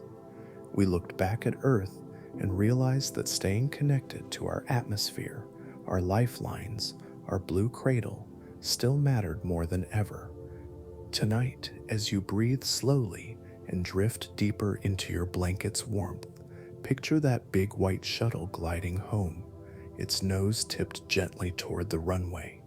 Think of the astronauts peering through their windows at the green fields waiting below. Think of the moon hanging above them, out of reach for now, but never truly forgotten. One era closed its books with footprints pressed into ancient dust. The next unfolded its pages with wings that brushed the edge of space, testing the currents just beyond our home shore. And somewhere between those journeys, the quiet promise waits that one day we might carry what we learned here back to that lonely waiting world. Robots take the helm. Robots take the helm. Pure fantasy Piev, Brefsbeteitek Abseg. When the roar of Saturn V rockets fell silent and the last astronauts rode their capsule back through Earth's warm atmosphere, our footprints on the moon stood as proof of what humans could do when they pushed past the horizon. But as the years slipped by and the cost of returning with boots on the ground weighed heavily on strained budgets, another path quietly opened, one that would let us keep exploring without always risking human lives. It was the age of the mechanical scouts. Machines built with careful hands took the helm, venturing where our hearts and lungs could not easily follow. Sending people to the moon was always a delicate balancing act. Every meal had to be packed, every breath had to be bottled, water had to be carried or cleaned and reused, suits had to protect fragile bodies from razor-sharp dust, deadly radiation, and the deep cold of a world that never warms. Each hour that a human stood on that ancient shore meant that thousands of minds on Earth were working to keep them safe. One mistake could turn triumph into tragedy. Robots, on the other hand, never needed air or sandwiches sealed in plastic pouches. They did not care if the lunar nights plunged to 200 degrees below zero. They did not miss family back on Earth or dream of coming home. They could stand motionless for days, months, even years, waiting patiently to wake at the touch of a signal sent across the void. A human astronaut might bring eyes that see and hands that grasp, but a robot could bring lenses sharper than the human eye, instruments that sniffed out elements humans could not detect, and drills that dug deeper than boots ever would. After the last Apollo mission, As the budgets that once lifted rockets skyward shifted to other battles at home, NASA and other space agencies turned more of their curiosity to mechanical explorers. Probes circled the moon again and again, mapping craters no human had ever seen. They peered into the shadows near the poles where ice might hide, the same ice that one day could water gardens under glass domes. Orbiters read the moon's delicate gravity field like a doctor listening for a heartbeat, trying to understand the hidden shape of its mountains and buried valleys. And the moon was only the beginning. What we learned from building machines tough enough to survive on that harsh rock became the blueprint for new adventures. Robots sailed out to other worlds, carrying the same patient spirit. Viking landers touched down on the rusty soil of Mars. Rovers like Spirit, Opportunity, and Curiosity rolled across Martian plains, sniffing the thin air for signs that water once flowed and life might have stirred. Other probes skimmed the clouds of Venus, dove past Jupiter's swirling storms, and drifted through the icy dust near Saturn's rings. Each mission told us something new. Each machine that hummed quietly on alien ground brought back stories that humans could not yet gather in person. In a way, these metal scouts were our extended senses, our eyes, our ears, our careful fingers scraping rock and dust. Some broke down in the silence, becoming tiny monuments to our restless wonder. Others lasted far longer than their makers ever dreamed, like Opportunity, which roamed the red planet for almost 15 years before a dust storm finally ended its trek. Robots did not replace the dream of sending people back. They kept that dream alive when it might have flickered and faded. They showed us where water hides in lunar shadows. They tested landing techniques that could guide future astronauts to safer places. They taught us how to build systems that could work for months or years in a place where one slip of a spanner could mean the end of a mission. Perhaps most of all, they taught us patience. Humans rush, we grow hungry, we grow tired, we grow lonely, staring out at landscapes that do not change. But a rover can trundle across a crater rim for years without complaint. A probe can drift in the darkness for decades, its sensors sipping starlight and its antennas whispering to Earth across millions of miles. They wait, they watch, they send back their secrets. Sometimes people ask if we should feel disappointed that it is mostly robots who have gone on to walk the worlds we still only dream of. But tonight, as you lie under your blanket with your own soft breathing to keep you company, imagine those little scouts out there, perched on ridges of alien stone or coasting in the black between stars. They are the sparks that keep the path open for us. Each signal that hums home through deep space carries our hope that one day our boots, our hearts, and our curious minds will follow. So let your thoughts drift to those patient wanderers. Picture their cameras blinking to life as sunlight returns over a frozen plain. Imagine tiny wheels tracing lines in the dust that no wind will ever sweep away. Robots took the helm for a while, not because we lost the will to go ourselves, but because they could carry our questions further, for longer, through places we are not yet ready to survive. One day, we may stand again where they once rolled alone, and until that day, they keep the lantern burning for us, tiny beacons in the vast waiting dark. What we gathered from the moon. When we think about what the Apollo astronauts brought back from the moon, our minds often picture small gray rocks, sealed carefully in padded boxes and handled like treasures. It might not seem like much, a few 100 pounds of dusty stones and pebbles, speckled with tiny craters of their own, broken free from a world that has never known wind or rain. But those samples hold more than dust and fragments of old rock. They carry clues about our Earth, about our past, and about what it means to belong to something much larger than ourselves. From the first mission to the last, every astronaut who knelt in that fine lunar soil knew they were gathering pieces of a story written long before humans ever looked up and named that pale light in the sky. In total, the Apollo crews brought back around 840 pounds of lunar material. This small cargo, precious enough to guard like gold, would become a library of ancient history for scientists to study for decades. One of the first surprises was how old the moon really is. Back on Earth, our rocks are constantly remade. They weather and erode under wind, water, and life. But the moon has no atmosphere to soften its edges. Many of the samples were found to be more than 4 billion years old, older than the oldest rocks ever found on Earth's shifting surface. By studying them, scientists pieced together clues about how the moon formed, likely from the debris of a colossal impact between Earth and another planet-sized body in the chaos of the early solar system.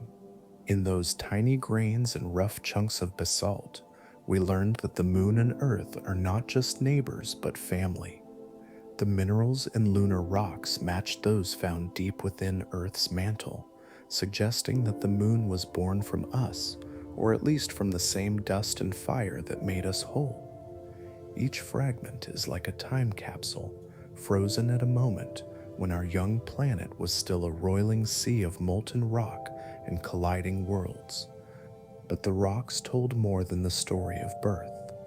They spoke of a world scarred by time, with no wind or water to wash away the marks.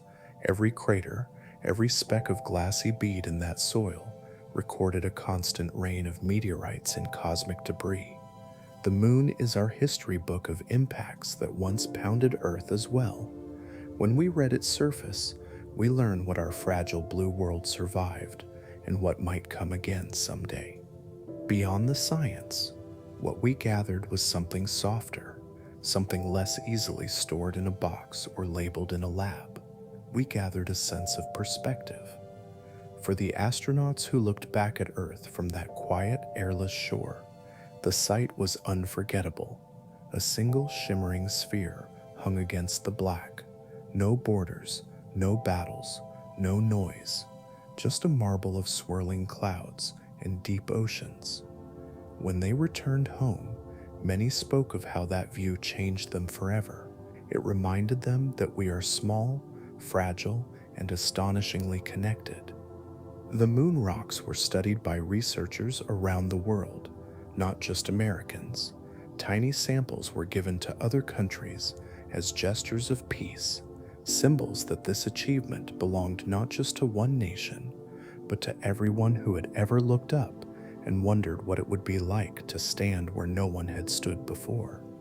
In classrooms and museums, children gazed at glass cases holding those dusty pebbles and felt their own questions take shape. What else is waiting to be found? How far could we go next time? Decades later, the same rocks still yield secrets. New tools and techniques allow scientists to analyze them in ways that early researchers could only dream of. Water molecules, once thought impossible on the moon, were discovered hidden within volcanic glass beads collected during those first missions. Isotopes whisper more about solar winds, cosmic radiation, and the forces that shaped our corner of the universe. But maybe what matters most is not the weight of what we brought back, but the weight of what it means.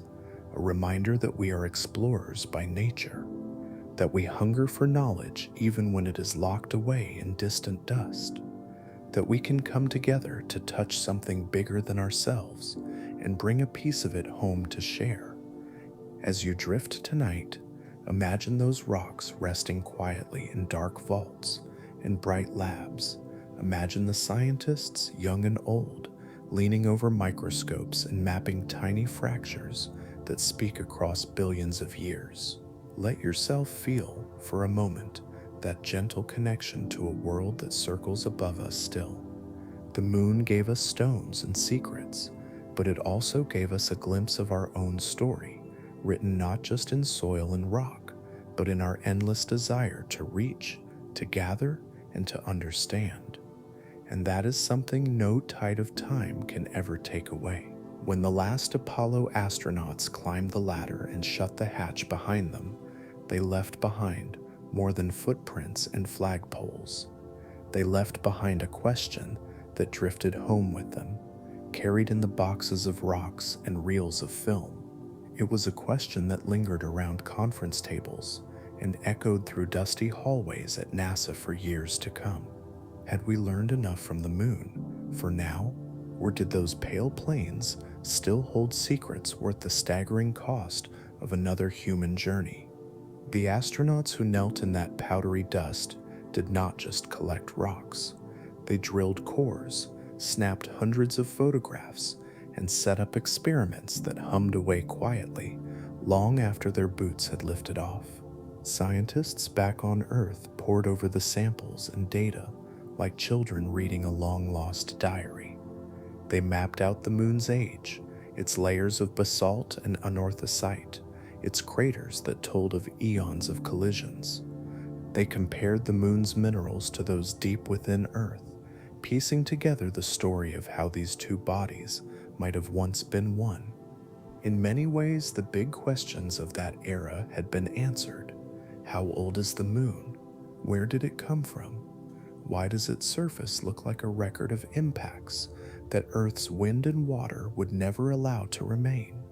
The answers did not just satisfy curiosity. They reshaped how we understood our place in the solar system. They reminded us that Earth, the moon, and everything that circles our sun came from the same swirling disk of gas and rock that clumped together under gravity's steady pull.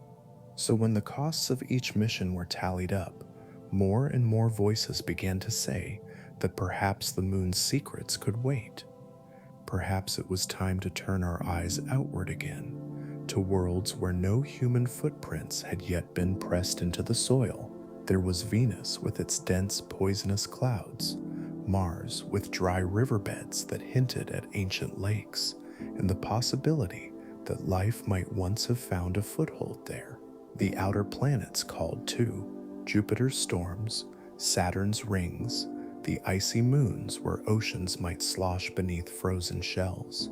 It seemed wasteful, some argued, to keep planting flags in the same gray dust when so many untouched mysteries waited in the dark.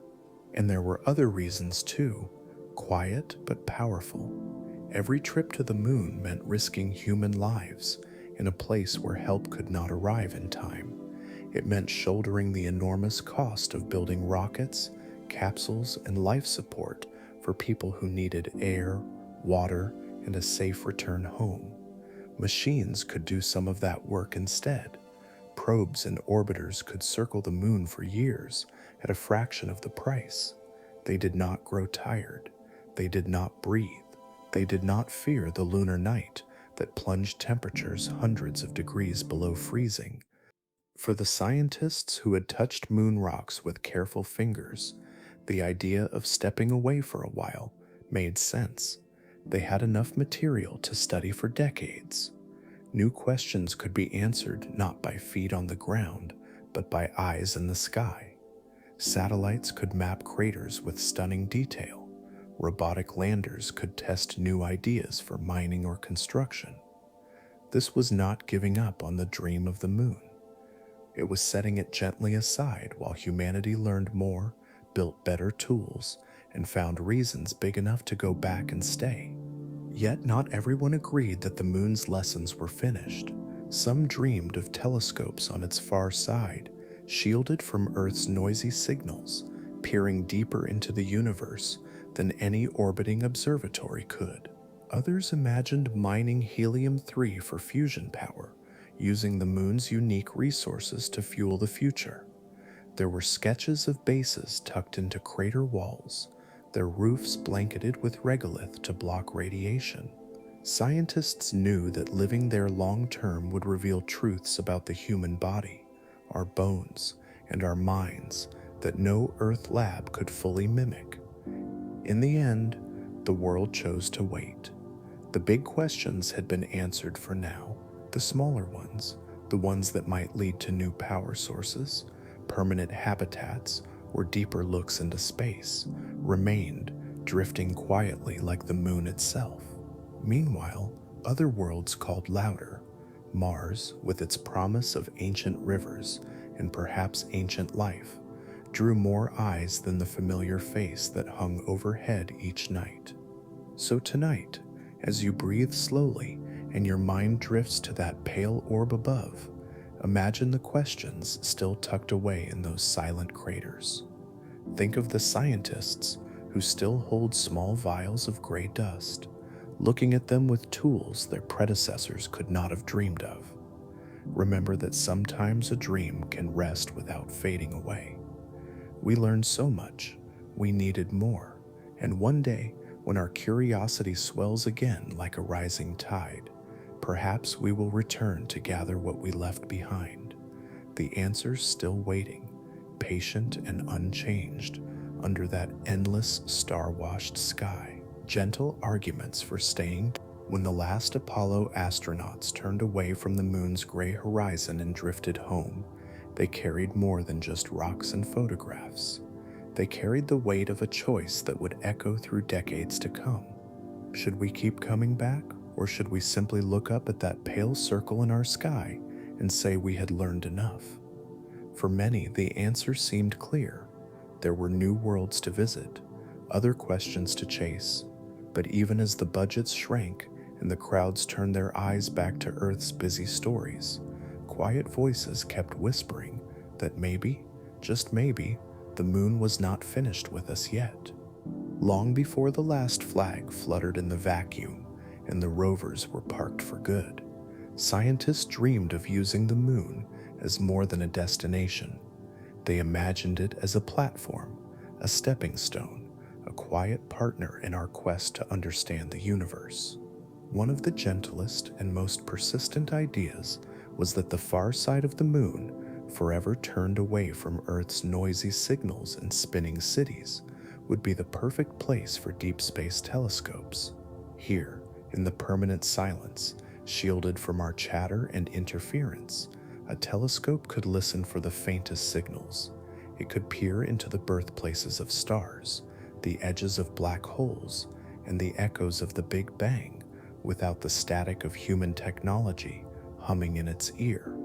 Then there is the promise of helium-3.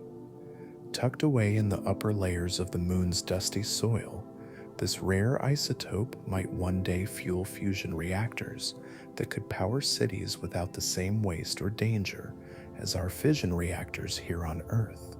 Gathering it would not be easy. We would have to mine vast plains of regolith, sift through fine grains under an unfiltered sun, and ship the harvest back home. But if we found a way to make fusion practical, the moon's gentle fields could help light our cities in ways that fossil fuels and uranium never could. Hidden water is another reason the moon keeps its quiet hold on our imagination. For years, people believed that our companion world was dry as bone, but more recent missions found clues in craters near its poles. In the perpetual shadow where the sun never climbs high enough to melt it, ice lingers like a forgotten treasure. That water could be melted for drinking. It could be broken into hydrogen and oxygen, the fuel that carried Apollo across the void in the first place. If humans are ever to stay longer than a few days or weeks, this hidden reservoir could mean the difference between constant resupply from Earth and a small measure of independence. And so, while rockets roared elsewhere and robots trundled across Mars and skimmed the storms of Jupiter, these soft arguments for returning to the moon stayed alive. Engineers doodled rough sketches of lunar greenhouses, imagining lettuce growing under domes sprinkled with recycled water. Architects wondered if we might one day bury habitats under layers of dust and rock, using the moon's own skin to shield us from radiation. Scientists pictured small communities of explorers and researchers living in this fragile bubble, each breath and sip of water a reminder of just how far from home they really were.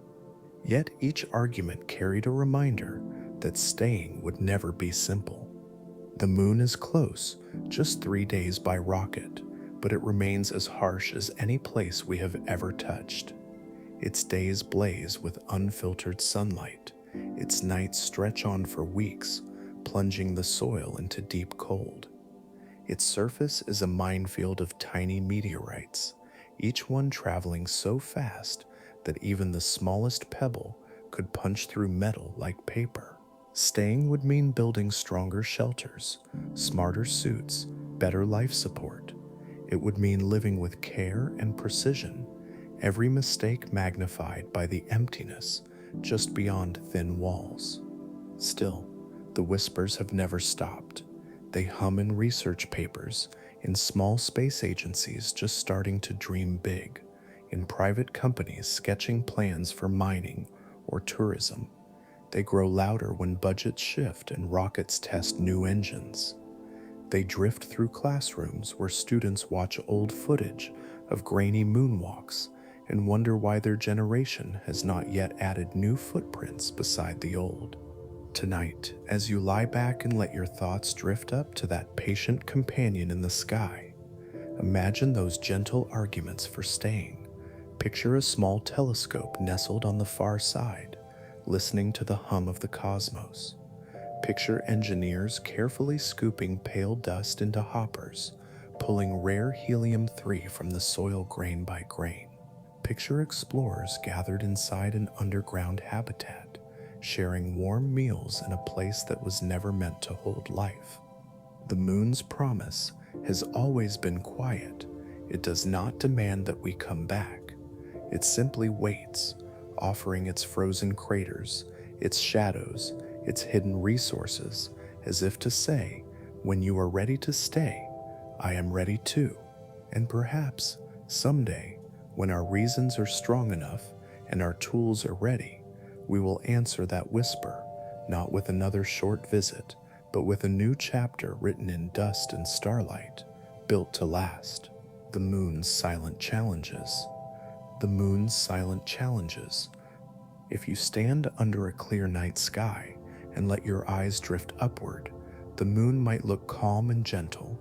Its glow is soft. Its face seems still and inviting. We might imagine it as a peaceful neighbor, a place waiting patiently for us to visit again, maybe even to stay. But if you could stand there, boots pressed into its ancient dust, you would feel its silence in a different way. You would feel the quiet, sharp edge of a world that has never been shaped for life. The moon's surface has not changed much in billions of years. No wind has swept away its footprints. No rain has softened its jagged craters. It is a place frozen in time, and that stillness makes it beautiful. But for humans who dream of living there, that same stillness brings challenges that are hard to grasp from the warmth of Earth's green hills and blue seas. Take the moon's endless cycle of day and night. On Earth, we measure our days in 24-hour slices. The sun rises, travels across the sky, and dips below the horizon. Even the hottest deserts and coldest tundras feel the gentle breath of dawn and dusk. But on the moon, 1 day and 1 night each last about 2 weeks. When the sun rises, it blazes unfiltered through a sky that is always black. Without an atmosphere to scatter light or block radiation, that sunlight hits the lunar soil at full force. The ground can heat up to temperatures that would boil water in seconds. Metal parts expand and creak under that fierce heat. Electronics must be shielded and buried, or they will fry where they stand. Then comes the night, so long it feels like an age. As soon as the sun slips below the horizon, temperatures plunge. The warmth bleeds away into the emptiness.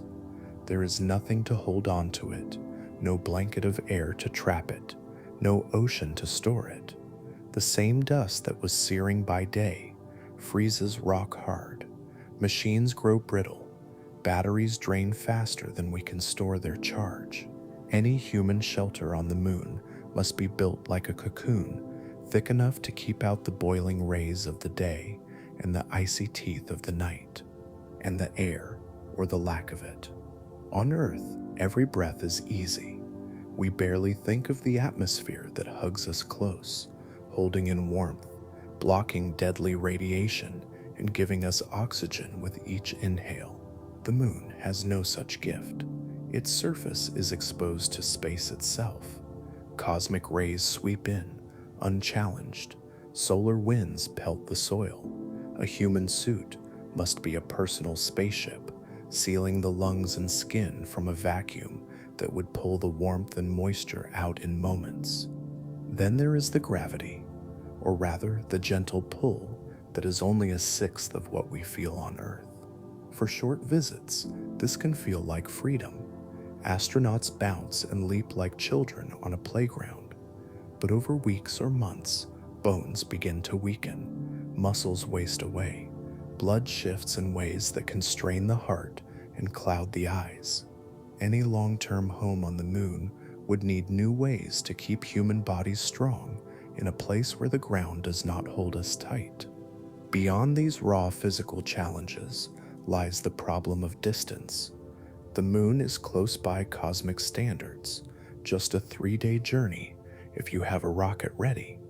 But once you are there, you are alone in a place with no air to share, no water to drink except what you bring or find, frozen in hidden craters. Every breath and drop must be planned. Every supply line must be reliable. One broken pump, one crack in a habitat's wall, and the harsh silence will not forgive a mistake. And yet, despite these challenges, people still dream of staying. We imagine building shelters that burrow into the dust, using the moon's own soil as a shield against heat and cold. We picture power plants that sip sunlight when it shines and store enough to last through the darkness. We dream of harvesting ice from deep shadows, melting it to drink, to breathe, to split into rocket fuel for journeys further still. Perhaps that is part of what makes the moon's silence so powerful. It does not pretend to be easy or gentle. It reminds us how small and fragile we are in the face of a world that does not bend to our comfort. It challenges us to build smarter, work together more closely, and respect the thin line that keeps us alive in a place so empty of mercy, yet so rich in possibility. As you drift off tonight, think of that frozen night waiting under the moon's shadows and the blazing day that comes after. Picture the small lights of human shelters glowing like campfires in that endless darkness. It will never be simple to stay on the moon, but for those who dream beyond our blue horizon, it will always be worth imagining what it takes to survive on that unchanging, ancient shore. If you stand in your backyard at night and look up at the moon, it feels close in a way that other worlds do not. Mars glows as a tiny dot. The gas giants flicker at the edges of our vision, but the moon seems to hover just above your fingertips, familiar and silent. It feels like a place where we might build something lasting, a place that might hold the first true human home beyond Earth. But if you could step onto that dusty surface, you would know instantly that the moon is not waiting for us with open arms. It is a place that does not want us to stay. To make it our home, even for a handful of people, would take work, patience, and a kind of delicate bravery. First, there is the air we breathe. The moon has none. Every lungful of oxygen would need to be brought from Earth or made there somehow. Scientists have dreamed of oxygen farms, systems that pull oxygen out of lunar rock or ice. The regolith, that pale dust, holds oxygen locked up in its minerals. If we had the right tools, we could heat it, break apart the bonds, and gather the gas to fill our habitats. Ice found in shadowed craters could be melted, split into hydrogen and oxygen with electricity, then piped into living quarters and tanks. It sounds simple in theory, but would demand machines that run day and night, never failing, never freezing. Then there is the question of shelter. A thin metal shell would not be enough to hold back the moon's raw silence. We would need shielding. Cosmic rays and solar storms can slip through walls that are too thin. So dreamers imagine tunnels carved into the moon's bedrock or habitats buried under layers of regolith that block the worst of the radiation. Some designs call for 3D printers the size of small buildings, using lunar dust as ink to build domes, block by block, brick by brick. In these thick-walled bunkers, people might finally feel the smallest echo of the comfort we take for granted on Earth. Food is another puzzle. To live there for weeks or months, or even years, humans could not rely on endless shipments of supplies from Earth. They would need greenhouses, domes of glass and metal, warmed by filtered sunlight or electric lamps. Inside, rows of lettuce and beans would stretch toward the glow, rooted in carefully recycled water and soil mixed with nutrients. Every plant would serve double duty, feeding the crew and exhaling fresh oxygen into the sealed habitat. Waste would not be waste at all, but fuel for the next crop. In such a place, nothing could be thrown away lightly. Everything must be reused, cleaned, or rebuilt. Energy would be both friend and foe. Sunlight is abundant for half the moon's long day, but the 2-week lunar night demands batteries or reactors that can keep heaters, lights, and life support systems running when the darkness swallows the land. Small nuclear plants buried in the soil might hum away quietly, giving warmth to greenhouses and charging batteries for rovers. Solar panels would need to store enough energy during the blazing day to last through the frozen night. A single miscalculation could mean a habitat cooling down faster than it could be warmed again. And then there are people themselves. Our bodies were made for Earth's gentle gravity and soft atmosphere. In low lunar gravity, bones weaken, muscles fade. Long stays would require daily exercise routines, perhaps using treadmills, resistance bands, and spinning centrifuges that mimic gravity to keep our bones strong. Minds would need tending too. Imagine months underground or inside a dome where the only view of the stars comes through a tiny window. Homesickness would be as real a threat as radiation or broken pipes. Small crews would become each other's family, facing days that feel the same and nights that never truly end. For all these reasons, living on the moon would be the ultimate test of our ingenuity. It would be fragile at first, a handful of people, breathing carefully measured air, sharing recycled water, growing just enough food under artificial lights. But from that fragile beginning could grow something bigger. Each tunnel carved out of stone, each greenhouse that stays warm through the endless night, would teach us how to make life bloom in a place that has never known it. So as you lie back now, drifting toward your own sleep, imagine the soft glow of a lunar base at the edge of a crater. Picture lights flickering through thick walls of dust and stone. See the rows of green leaves brushing against recycled air. Listen for the hum of machines that keep hearts beating in a world that has never felt a heartbeat. The moon will never make it easy, but maybe that is part of the dream, the idea that life can flourish even where it was never meant to grow. And maybe, just maybe, one day we will stand together on that silent shore, breathing air we made ourselves, looking back at our blue world with a quiet sense that home is not just one place, but wherever we choose to build it. Tech then and now, better boats for the voyage. When the first astronauts stepped onto the moon's dusty surface, they did so with tools that would look almost quaint to us now. Their ships were mighty rockets built on the shoulders of technology that was in some ways both astonishing and fragile. The guidance computers that helped Apollo find its way through the void were less powerful than the phone you might keep by your bedside tonight. The spacesuits that protected each heartbeat were sewn together by hand, layer upon layer of fabric and foil, tight as a drum and just as easy to pierce if something sharp slipped through. The moon landers that carried Neil, Buzz, and the others down to that silent plane were built for one purpose: to touch down safely, do their work quickly, and leave. They were not designed to stay. They did not shield against weeks of cosmic rays. They could not store food or water for long stretches. Their batteries and life support systems hummed just long enough to explore, scoop up rocks, snap photos, and climb back to the command module waiting above. That was the technology that made those first small steps possible, but it was never enough to make staying possible. It was in many ways like a rowboat carried out onto an unpredictable sea. It could take you across, but it could not weather a storm. It could never become a house. So when the astronauts came home and the rockets were retired to museums, we tucked the dream of living on the moon away for a while. We needed better boats if we were ever to cross that ocean again and stay safely on the other shore. Today, decades later, the tools have changed.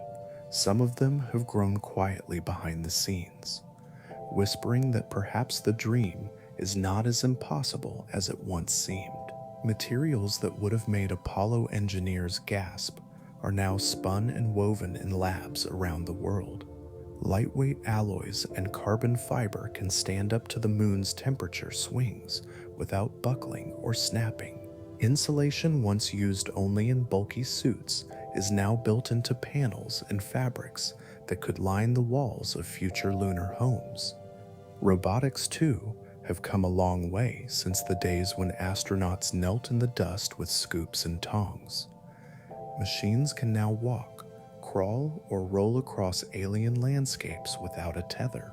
They can dig trenches, haul supplies, and assemble modules piece by piece, even when the humans who built them are half a world away, sipping coffee while controlling a rover through a joystick and a screen. Imagine a team of robots landing first, laying the groundwork for humans to arrive later. They could dig tunnels into the regolith, stack bricks, test the soil for ice, and lay out solar panels that catch every drop of sunlight. Artificial intelligence is another gentle ally waiting in the wings. Back in the Apollo days, computers needed careful programming and constant human correction. Today, smart systems learn from their surroundings. They adjust when something goes wrong. They can monitor an entire habitat's life support systems, watch oxygen levels, recycle water, and even alert crews when something needs repair. When you are living on a world that will not forgive mistakes, these patient digital caretakers could mean the difference between safety and disaster. Energy is the final piece of the puzzle, and here too, our boats have grown stronger. Solar panels have become more efficient, smaller, and better at sipping sunlight even at low angles. Batteries can store more power than ever before, with designs that can survive the chill of the lunar night. Small nuclear reactors, safe and steady, are being developed to keep lights on and greenhouses warm when the sun dips below the horizon for weeks at a time. These are the better boats we did not have back then. The quiet machines, the clever software, the sturdy new materials. They are not magic wands that erase the moon's harsh silence, but they are the promise that we could build something more permanent if we choose. A base that does not just survive for a few days, but hums along for months, maybe years. Tunnels that keep out radiation, greenhouses that feed crews without endless shipments from Earth, rovers and robots tending gardens, repairing walls, checking for leaks, all while people sleep safely inside. So tonight, as you lie back with your pillow tucked under your head, Imagine these better boats bobbing gently in a sea of stars. Picture robots trundling across the pale plain, their metal arms assembling homes piece by careful piece. See the warm glow of lights under a blanket of regolith, shielding life from the cold void beyond. The dream of staying has always been there, waiting for the tools to catch up with our hope. And now, in quiet labs and test fields around the world, those tools whisper that the tide may be turning at last, that one day we might sail back across that gulf, not just to visit, but to stay. Hoaxes and hollow echoes. Every so often, when the conversation turns to the moon, you might hear a gentle murmur from the fringe, voices that wonder if we really win at all. They ask if the dusty footprints are real, if the flag ever fluttered on that airless plane, if the grainy footage from 1969 was a stage trick broadcast across a trusting world.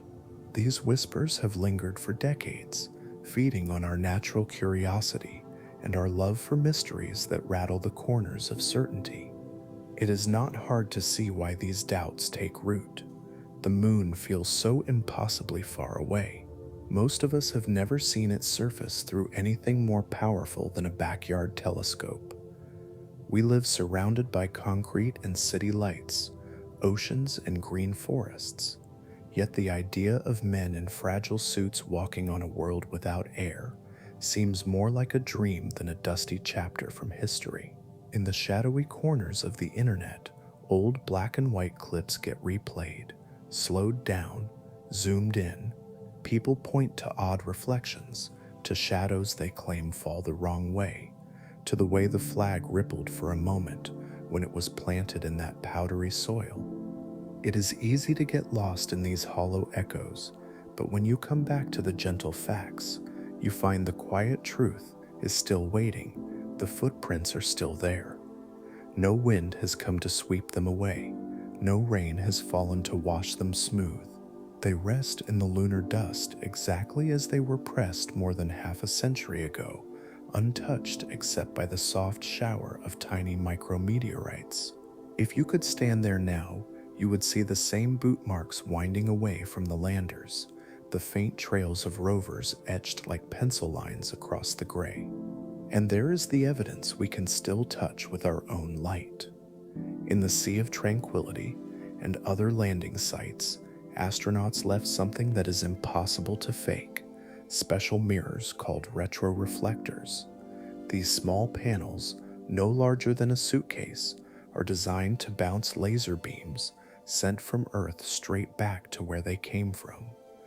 Even now, observatories fire pulses of light at those mirrors, and the beams return across 250,000 miles to be caught in waiting sensors. It is a gentle echo that says, "We were here," a simple mirror standing vigil on a world that will never lose its silence. Photos, too, hold their quiet power. They show dust clinging to boots, sunbeams glinting off visors, Earth rising like a blue gem above the horizon. Some skeptics say that the light in those pictures must have come from studio lamps, that the angles are wrong or the shadows too crisp. But the moon, with its airless sky and harsh sunlight, creates shadows that look unfamiliar to eyes used to soft blue days. Every reflection, every glint, every footprint captured on film has been studied and restudied by scientists, engineers, and photographers who understand how light behaves in a vacuum. They come back again and again to the same conclusion: it was real, it happened. And then there are the people who built the rockets, steered the capsules, stitched the suits, and stood in mission control with headphones pressed tight to their ears. Thousands of engineers, mathematicians, seamstresses, welders, and cleaners worked on the Apollo program. To keep a secret that large, for so many decades, would be to believe in a silence more unlikely than the footprints themselves. Yet there is something oddly comforting about these doubts when you see them clearly. They remind us that the moon still feels just out of reach, still a place wrapped in wonder and mystery. They remind us that space is big enough to hold not just our science, but our questions too. For every whisper that says we never went, there is a quiet beam of light bouncing off a mirror, a line of dusty prints untouched by any breeze. So tonight, as you lie back and drift toward sleep, picture those mirrors catching Earth's lasers and sending them home. Imagine the footprints pressed into gray soil that has not changed for billions of years. See the rovers parked under a black sky, their seats empty, but their story still here for us to remember. The moon keeps its secrets well, but in its silence, it carries the gentle proof that once, for a brief moment, we reached out across the void and pressed our presence into a place that had never known us before. And when you look up next time and the moon's face glows above the trees, you can know with a soft certainty that it holds the echoes of our greatest leap, that no whisper of doubt can erase the truth the dust still carries, that we were here, and perhaps when the time is right, we will be again.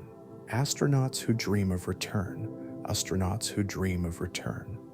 En velibens dat iver every gin, in verredderd verdudiev, nessage aso samir workark, a balvor bing tavmalaper. When we think about the moon, we often imagine it as a place frozen in history, footprints pressed into ancient dust half a century ago, flags bleached pale by the unfiltered sun, rovers parked under a sky that never changes. But for some people, the moon is not just a memory in grainy black and white. It is a promise that still glows quietly behind closed eyes when they drift to sleep. For those few who have stood there, and for those who train now to go someday, the dream of return is more than an idea. It is a hope they carry like a heartbeat. Imagine being one of the handful of people who ever felt your boots sink into that soft, clingy regolith. Only 12 humans have done so. Some were young men when they stood under that inky black sky, Earth shining back at them like a fragile marble. They looked around and saw a horizon that curved gently, a landscape so quiet that the hum of their own breath inside the helmet was the loudest sound for miles and miles. Some of those astronauts have spoken about how stepping onto the moon did not feel like visiting another place on Earth. It felt like stepping outside of time itself. Years later, when they sat down in the soft glow of an interview camera or spoke to students in classrooms, their voices would often soften when they spoke about the moon. Many said they wished they could have stayed longer. Some admitted they still dream about what it would have been like to build a shelter, to walk further than their oxygen tanks ever allowed. They described standing on the ladder of the lunar module, pausing for one last look before climbing back inside. Even now, they say, sometimes they close their eyes and see that same horizon waiting, untouched and patient. And then there are the ones who never got to go, though they trained as if they might. Dozens of astronauts spent years learning every switch, every emergency drill, every delicate maneuver. They sat through simulations that mimicked the moon's silent surface, their gloved hands rehearsing scooping soil and planting tools. For some, the last-minute cancellations of Apollo missions after 17 meant their dream of a walk on the lunar plains faded before they ever left Earth. They talk about it gently now, a kind of unfinished chapter that sometimes drifts through their thoughts when they see the moon rise over their hometowns. But the dream is not only carried by the old voices who once walked there, or almost did, it lives in the new ones too, the astronauts training now for missions that will carry them farther than the International Space Station, past Earth's comforting pull, back to the place that holds those untouched footprints. If you visit the training centers where new astronauts run through virtual reality moonwalks, you see the same spark that flickered behind the visors of Apollo. They learn how to step in that low gravity, how to brace themselves against the clingy dust, how to repair suits and habitats in the unfiltered light of the moon's long days. When these astronauts speak to reporters, to students, or to each other in quiet moments, they talk about what they imagine seeing. Some dream of standing at the lunar South Pole, where the sun never quite sets and ice hides in the shadows of ancient craters. Others picture rovers trundling alongside them, carrying tools and supplies to places where humans have never pressed a boot. They talk about experiments they want to run, telescopes they hope to build on the far side where Earth's noise never reaches. And when they lie awake at night in tiny dorms or training quarters, they might picture themselves climbing down a new ladder, boots meeting that soft gray sea once more.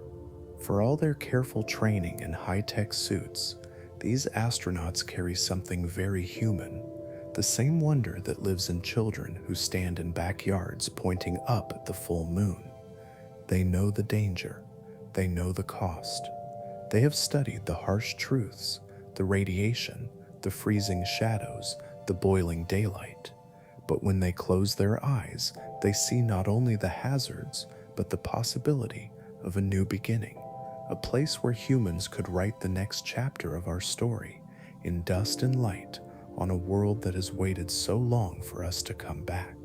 So tonight, as you sink deeper under your blanket, think of these dreamers, the ones who have been there, and the ones still training for the chance.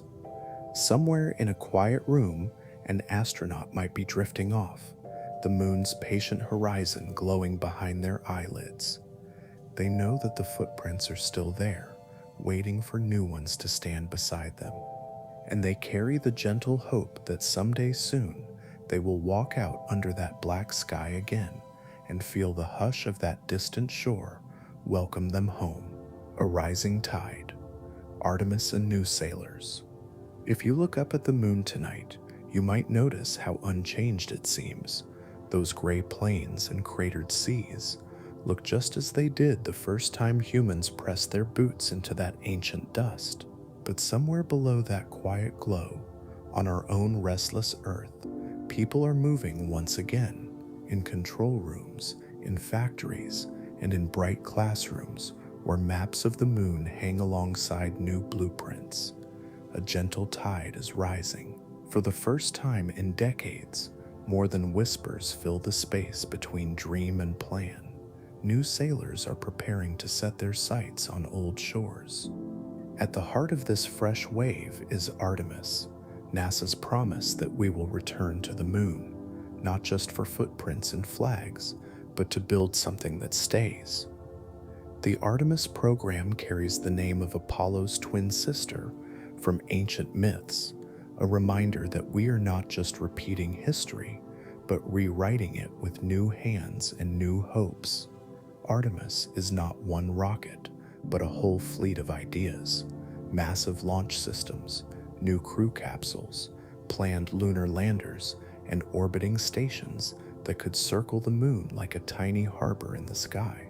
Unlike Apollo, this time the plan is not just about proving we can touch the surface and come home. It is about learning to stay, to build slowly and carefully, to practice for voyages even farther away. Artemis will land astronauts near the moon's south pole, where the sun skims the horizon and ancient craters may hold frozen water, hidden in permanent shadow. If that water can be melted and used, it could fuel rockets, nourish crops, and keep air flowing in habitats dug into the dust. But Artemis is not sailing alone. Private companies have joined the tide, carrying new sails stitched with fresh ambitions. SpaceX, once just an idea scribbled on whiteboards and napkins, now tests massive rockets that stand taller than the launch towers that once carried Apollo to the sky. Their Starship design dreams of landing on the moon like a giant steel lighthouse, bringing astronauts down to the surface again and again with reusable grace. Engineers imagine fleets of these ships carrying cargo, tools, habitats, and explorers, a ferry line crossing the space between our blue world and its gray companion. Other nations stand at the shore too, watching the tide roll back toward the moon. China's Chang'e program has sent robotic landers and rovers to places no human has yet seen up close. One rover crawls slowly across the far side, sending back images of a place forever hidden from our eyes on Earth. Plans whisper of Chinese astronauts walking there one day, setting up experiments and flags of their own, adding their footsteps to the ones left so long ago. India has joined the chorus too, testing landers and orbiters, building its own bridge to that ancient neighbor that glows above every city and village. These new sailors do not speak of conquest. They talk of science, of building together, of learning how to thrive in a place that still resists our fragile presence. This time, the dream is not just national pride carved into dust. It is a patchwork of partnerships, private companies blending with space agencies, astronauts training side by side across oceans and borders. Where once only two nations raced, now dozens hope to set up small outposts, telescopes, or mining experiments, each one adding another pebble to the cairn of human presence. And still, the moon waits. It does not care if we come or go. It simply circles us, its dust and shadows unchanged. Yet the rising tide of Artemis and the new explorers feels different somehow. It hums with the quiet confidence that this time, maybe, we will learn to stay, that the next boots pressing down into that ancient dust will not just lift away again, but will keep pressing paths to habitats and labs and greenhouses lit by filtered sunlight. Tonight, as you lie back and let your breathing slow, picture the bright hulls of rockets waiting on distant launch pads. Imagine engineers tightening the final bolts on lunar landers, their hands steady with hope. Picture the new astronauts, some not yet born, some studying under quiet lamplight right now, who will stand under that black sky, their faces reflected in the curved glass of a visor. The old shores wait, and the new sailors gather. The moon is ready, and this rising tide may carry us all back across the Gulf, not just for a visit, but for a new beginning, written in regolith, starlight, and the calm promise of tomorrow's dawn. The moon's new treasures, the moon's new treasures, in the Nald's Losingly. For so long, the moon seemed like a place we knew too well. After the last Apollo missions drifted home, we told ourselves we had brought back all its secrets. We stacked dusty rocks in museums and research labs. We mapped its craters and named its plains, each one like an old postcard from a journey completed. Yet quietly, the moon was still waiting, its true treasures hidden in shadows so deep they have never felt the warmth of the sun.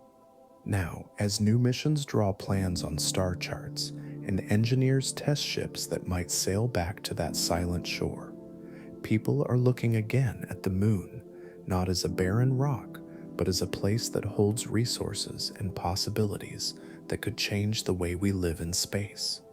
These are the moon's new treasures, clues that our nearest neighbor is more than just a stepping stone for boots and flags. It is a world that could help us push farther than we ever have before. One of these treasures is water ice, frozen in the dark hollows near the lunar poles. Decades ago, scientists wondered if such ice could even exist. The sun's harsh glare seemed to promise that every trace of water would simply vanish into space. But orbiters peered into those permanent shadows, craters so deep and so angled that sunlight has not touched them for billions of years. There, instruments found signals of frozen water locked into the regolith like ancient memories waiting to be melted. This hidden ice matters because water is life. Every drop that can be drawn from the moon is one less that must be carried up from Earth's deep gravity well. Melted, purified, and split apart, this ice can give us drinking water and breathable air. It can become hydrogen and oxygen, the very same fuels that once thundered Saturn V rockets toward that distant shore. A tank of propellant made on the moon means a ship leaving its surface does not have to carry every pound of fuel from Earth. That small difference makes everything lighter, cheaper, and more possible. Then there is helium-3, a treasure so small and so subtle that it feels like science fiction. The sun constantly sends helium-3 drifting through space on streams of solar wind. Earth's thick blanket of air keeps most of it from reaching the ground. But the moon, with no atmosphere and no magnetic field, lets that gentle rain settle into its top layers of soil. Helium-3 could be used in advanced fusion reactors, a kind of power plant that promises vast amounts of energy with less radioactive waste than the nuclear power we rely on now. It is not easy to scoop from the dust or to fuse here on Earth. But if the dream of clean, near-limitless fusion ever becomes reality, the moon's fields of helium-3 might help power our cities without smoke, oil, or soot. These treasures, ice and helium-3, give new weight to the old dream of the moon as more than a curiosity. They make it a partner. They make it a resource. But its greatest treasure might be something even less tangible: its location.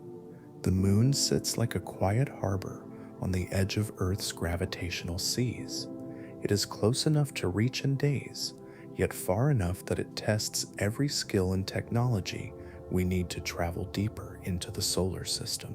If we can learn to build habitats on the moon, survive the long nights, recycle our air and water, grow food in tight domes, and mine local resources, then we will know that we can do it again on Mars, on the moons of Jupiter, and beyond. Some see the moon as the ultimate dress rehearsal for the red planet that glows faintly in our night sky. Mars lies weeks or months away, not days. Its distance demands that we learn how to be resourceful far from home. The moon gives us a chance to practice on a nearby stage. It gives astronauts and engineers a place to fail safely and try again, to learn what it means to live not as guests, but as settlers. And so the moon, once dismissed as barren and spent, quietly reveals its new treasures: frozen water, sun-forged helium, and the patient promise of a stepping stone to worlds yet untouched. It asks us to look again, to imagine astronauts mining shadowed craters or feeding fusion plants that light up whole cities. It invites us to see its dusty plains, not as an ending, but as a beginning. As you drift toward sleep tonight, imagine those deep craters cradling their ancient ice, waiting for warm hands to tap it free. Picture silvery grains of helium-3 sifting through careful machines. See a small outpost glowing softly at the lunar South Pole, its lights proof that we have learned how to stay. These are the moon's new treasures, not just rocks for museums, but lifelines for tomorrow's explorers. And someday, when we sail past its patient face on our way to Mars and beyond, we will remember how those hidden gifts helped us rise with courage from this blue world and drift gently farther than ever before. 2/3, third time. Every time we look up at the moon, that familiar face glows back at us like a memory we almost forgot. It holds our footprints, 12 pairs of boots pressed into a place that had never known a human heartbeat until that first small step. For decades, those footprints have stayed, untouched by wind or rain, because the moon has no breath to smooth them away. They are still there tonight, under the same endless black sky. But sometimes, when we dream about going back, we ask ourselves a question that floats gently through the dark. Will we stay this time? It is easy to feel a quiet sense of déjà vu. Once before, we built great ships to cross that gulf of space. We aimed our cameras at the pale regolith, gathered rocks, planted flags, and promised ourselves that this was only the beginning. Back then, some people drew up bright sketches of lunar bases with metal domes and glass tunnels, whole cities shimmering under the sun's raw light. But history had other plans. Money ran dry, priorities shifted, the footprints remained, but the foundations never came. So, what makes this new tide of exploration feel any different? For one, the dream is bigger than it was. In the Apollo days, the goal was a race, a way to prove what a nation could do when it poured everything into the idea of beating a rival. It was magnificent and bold, but always carried the shadow of politics. Once the flag was there and the headlines printed, the urgency faded like an echo. This time, the voices planning new missions speak less about rivals and more about staying.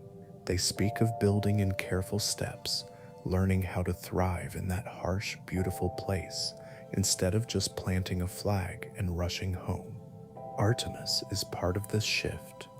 Named for the twin sister of Apollo, this program carries with it a promise that we will return not just to visit, but to set up camp, to dig in.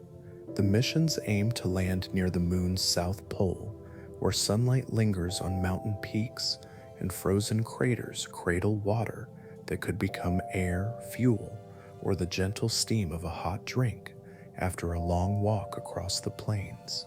The plan is not one or two missions, but a slow, careful string of journeys, each building on the last. Each footprint may be joined by another, not erased but expanded into paths that circle new shelters and labs. There are other reasons to believe this time might be different. Technology hums quietly in the background, better and more patient than it was when the Saturn rockets first thundered skyward. We know how to recycle water from breath and sweat, how to spin fibers stronger and lighter than steel, to build shields against the raw blaze of solar storms. Small robots can scuttle across the regolith, laying cables and stacking blocks before any human ever steps off the lander. Artificial intelligence can watch over life support systems, adjusting oxygen flow and temperature while the crew sleeps. Each of these gentle advances adds a thread to the fabric of a possible home. And then there is the new cast of sailors who stand ready. It is not just one nation packing ships for the voyage. Private companies test rockets and habitats, driven by the promise that the moon's patient dust might hold resources worth the risk. Countries once absent from the space race now send orbiters, rovers, and satellites to map its secrets. Partnerships blossom across borders, new voices sharing the old dream of walking together across the lunar plains. But staying will never be simple. The moon does not care about our hopes. It offers no shelter, no air, no shield against the sun's fierce rays or the chill of the endless night. It will test every bolt, every seal, every heartbeat that dares to live beyond Earth's soft cradle. The question of staying is not just about what we can build, but what we can sustain. It will take patience. It will take money that does not run dry when the news cycle moves on. It will take the quiet, stubborn belief that each hardship overcome is a step towards something bigger. So tonight, as you lie back and feel your breathing slow, picture those footprints pressed deep into the dust, waiting to be joined by more. Imagine tunnels carved into the regolith, greenhouses glowing softly under blankets of soil. Picture astronauts laughing quietly over mugs of warm water pulled from the shadows of frozen craters. Will we stay this time? No one can say for sure. But maybe, just maybe, this rising tide carries with it something different. a patient promise that the next boots that step onto that ancient shore will not be the last, but the first to build foundations that will hold against the hush of space. And when you drift off tonight, you can let that thought settle in like a gentle echo, that we are learning, step by step, to turn our footprints into something more. Sometimes when we talk about the moon, it is easy to fill our words with numbers and facts.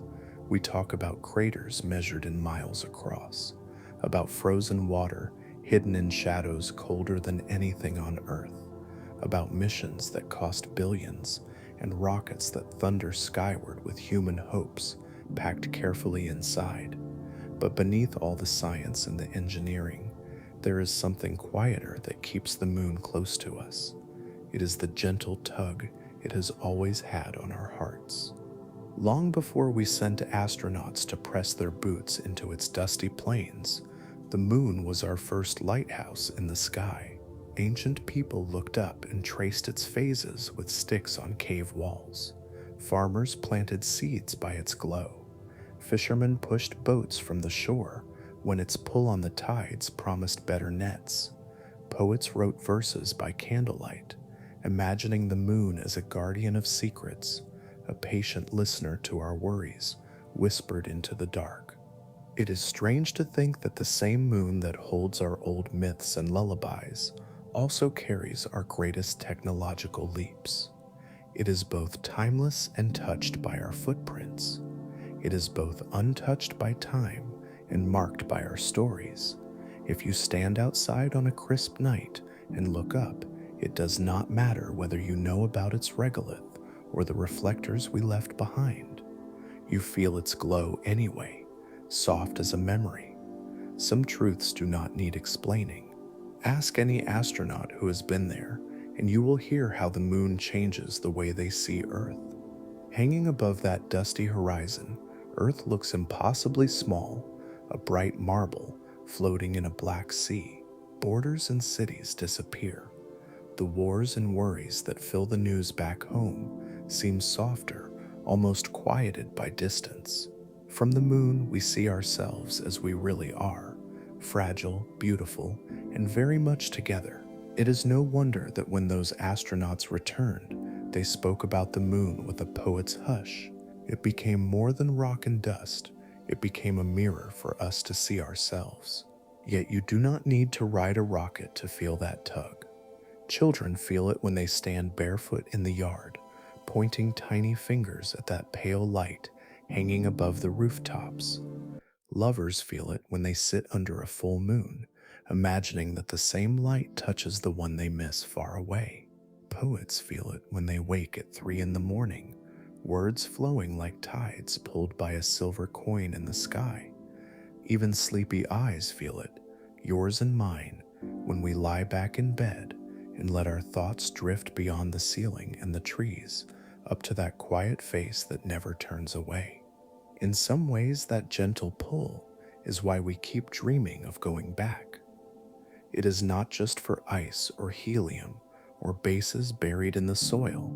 It is because the moon has always been there, asking us to reach, to imagine, to wonder what we might find if we step just a little farther from home.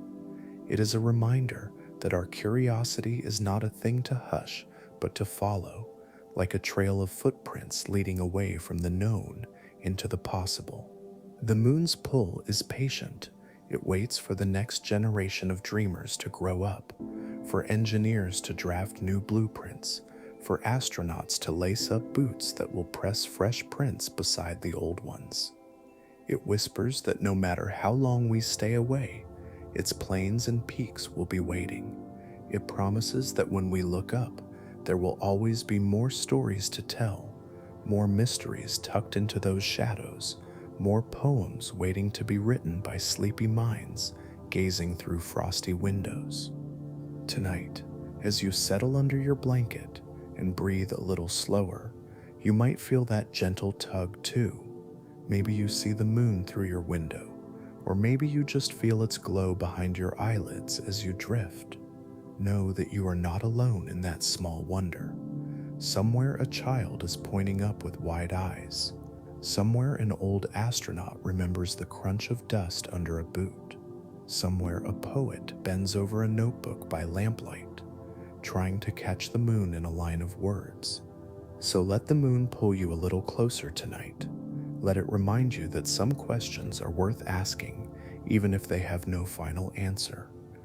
Let it remind you that curiosity and hope are as old as the tides it stirs. And let it rock you gently into sleep like a boat on a silver sea, under a sky that has always held our dreams safe until we are ready to sail them out again. To a careful, good night, gentle dreamer. As our quiet journey comes to a close tonight, let your thoughts settle like soft dust on that ancient lunar plain. We have drifted together through tales of footprints pressed into powdery regolith, the silent promise of hidden ice in craters older than anything we have ever built, and the echo of voices both past and present who dare to dream of stepping onto that distant shore once more. The moon has always been more than rock and shadow. It is a keeper of our questions and a patient witness to our boldest steps and our softest fears. It has watched whole generations live and sleep beneath its glow, our cities humming under streetlights that can never match the hush of its silver gaze. It has pulled at our oceans and our stories, guiding sailors and poets alike. Even now, when technology hums in our pockets and rockets stand poised for the next leap, the moon waits in quiet orbit, unhurried, unchanged, and always willing to remind us how small and full of hope we really are. Tonight, let its steady presence be a gentle reminder that we too are capable of wonder that does not fade when the headlines change. We too carry within us the courage to reach beyond what we know, to send our fragile selves into the dark, and to learn how to build something lasting on a shore that has never welcomed life before. There is no guarantee that our next visit will leave more than footprints, but perhaps it will. Perhaps the next boots that crunch into that fine gray dust will press out paths to tunnels, gardens, and warm habitats lit by the same sun that glints off your window tonight. As you lie back now, feel your breathing soften. Picture the moon above your rooftop, its glow touching the tops of trees and drifting through open windows where other dreamers are watching too. Somewhere a child is asking a sleepy parent why the moon follows them home in the car. Somewhere a young scientist sits at a desk under the glow of a small lamp, sketching new engines that might carry us back to that waiting shore. Somewhere a retired astronaut stands in a garden and feels the hush of memory, a distant horizon, an earth that looked so small and precious from the sea of tranquility. Tonight, you are part of that same quiet chain. Your heartbeat joins the ancient tide that the moon has stirred for eons. Each breath is like a wave, ebbing and flowing under its watchful pull. Let the worries of the day drift away like stardust caught in a gentle breeze. Let any doubts soften into the hush that lives in those deep lunar shadows, where sunlight never quite finds its way. May the moon keep watch over you tonight, like an old friend resting just beyond reach. May your thoughts drift like silver dust on a tide of dreams, each one carrying you farther from the edges of today's worries. May you feel the soft promise that even in a world that rushes and pulls at us, we still have this simple magic to look up, to wonder, to imagine that someday our stories will be written not only in books and screens, but in the footprints that last forever on silent shores. And if you find comfort in these gentle rambles, these sleepy voyages through the quiet corners of science and wonder, I would love to invite you to help our little community grow. Tap that like button if this story eased you toward rest tonight. Share where you listened from in the comments so we know just how far our circle of stargazers reaches. And please, if you have not already, subscribe to the Snoozy Scientist. It means the world to have you here, drifting with me through the big questions that echo softly under the moon's glow. Now, close your eyes if they are not already closed. Breathe in, breathe out. Let your thoughts float free. Good night, gentle dreamer. May your sleep be deep, your dreams drift wide, and may you always remember that somewhere above us a patient moon waits, a reminder that we have touched its surface once, and someday we may walk its quiet shores again.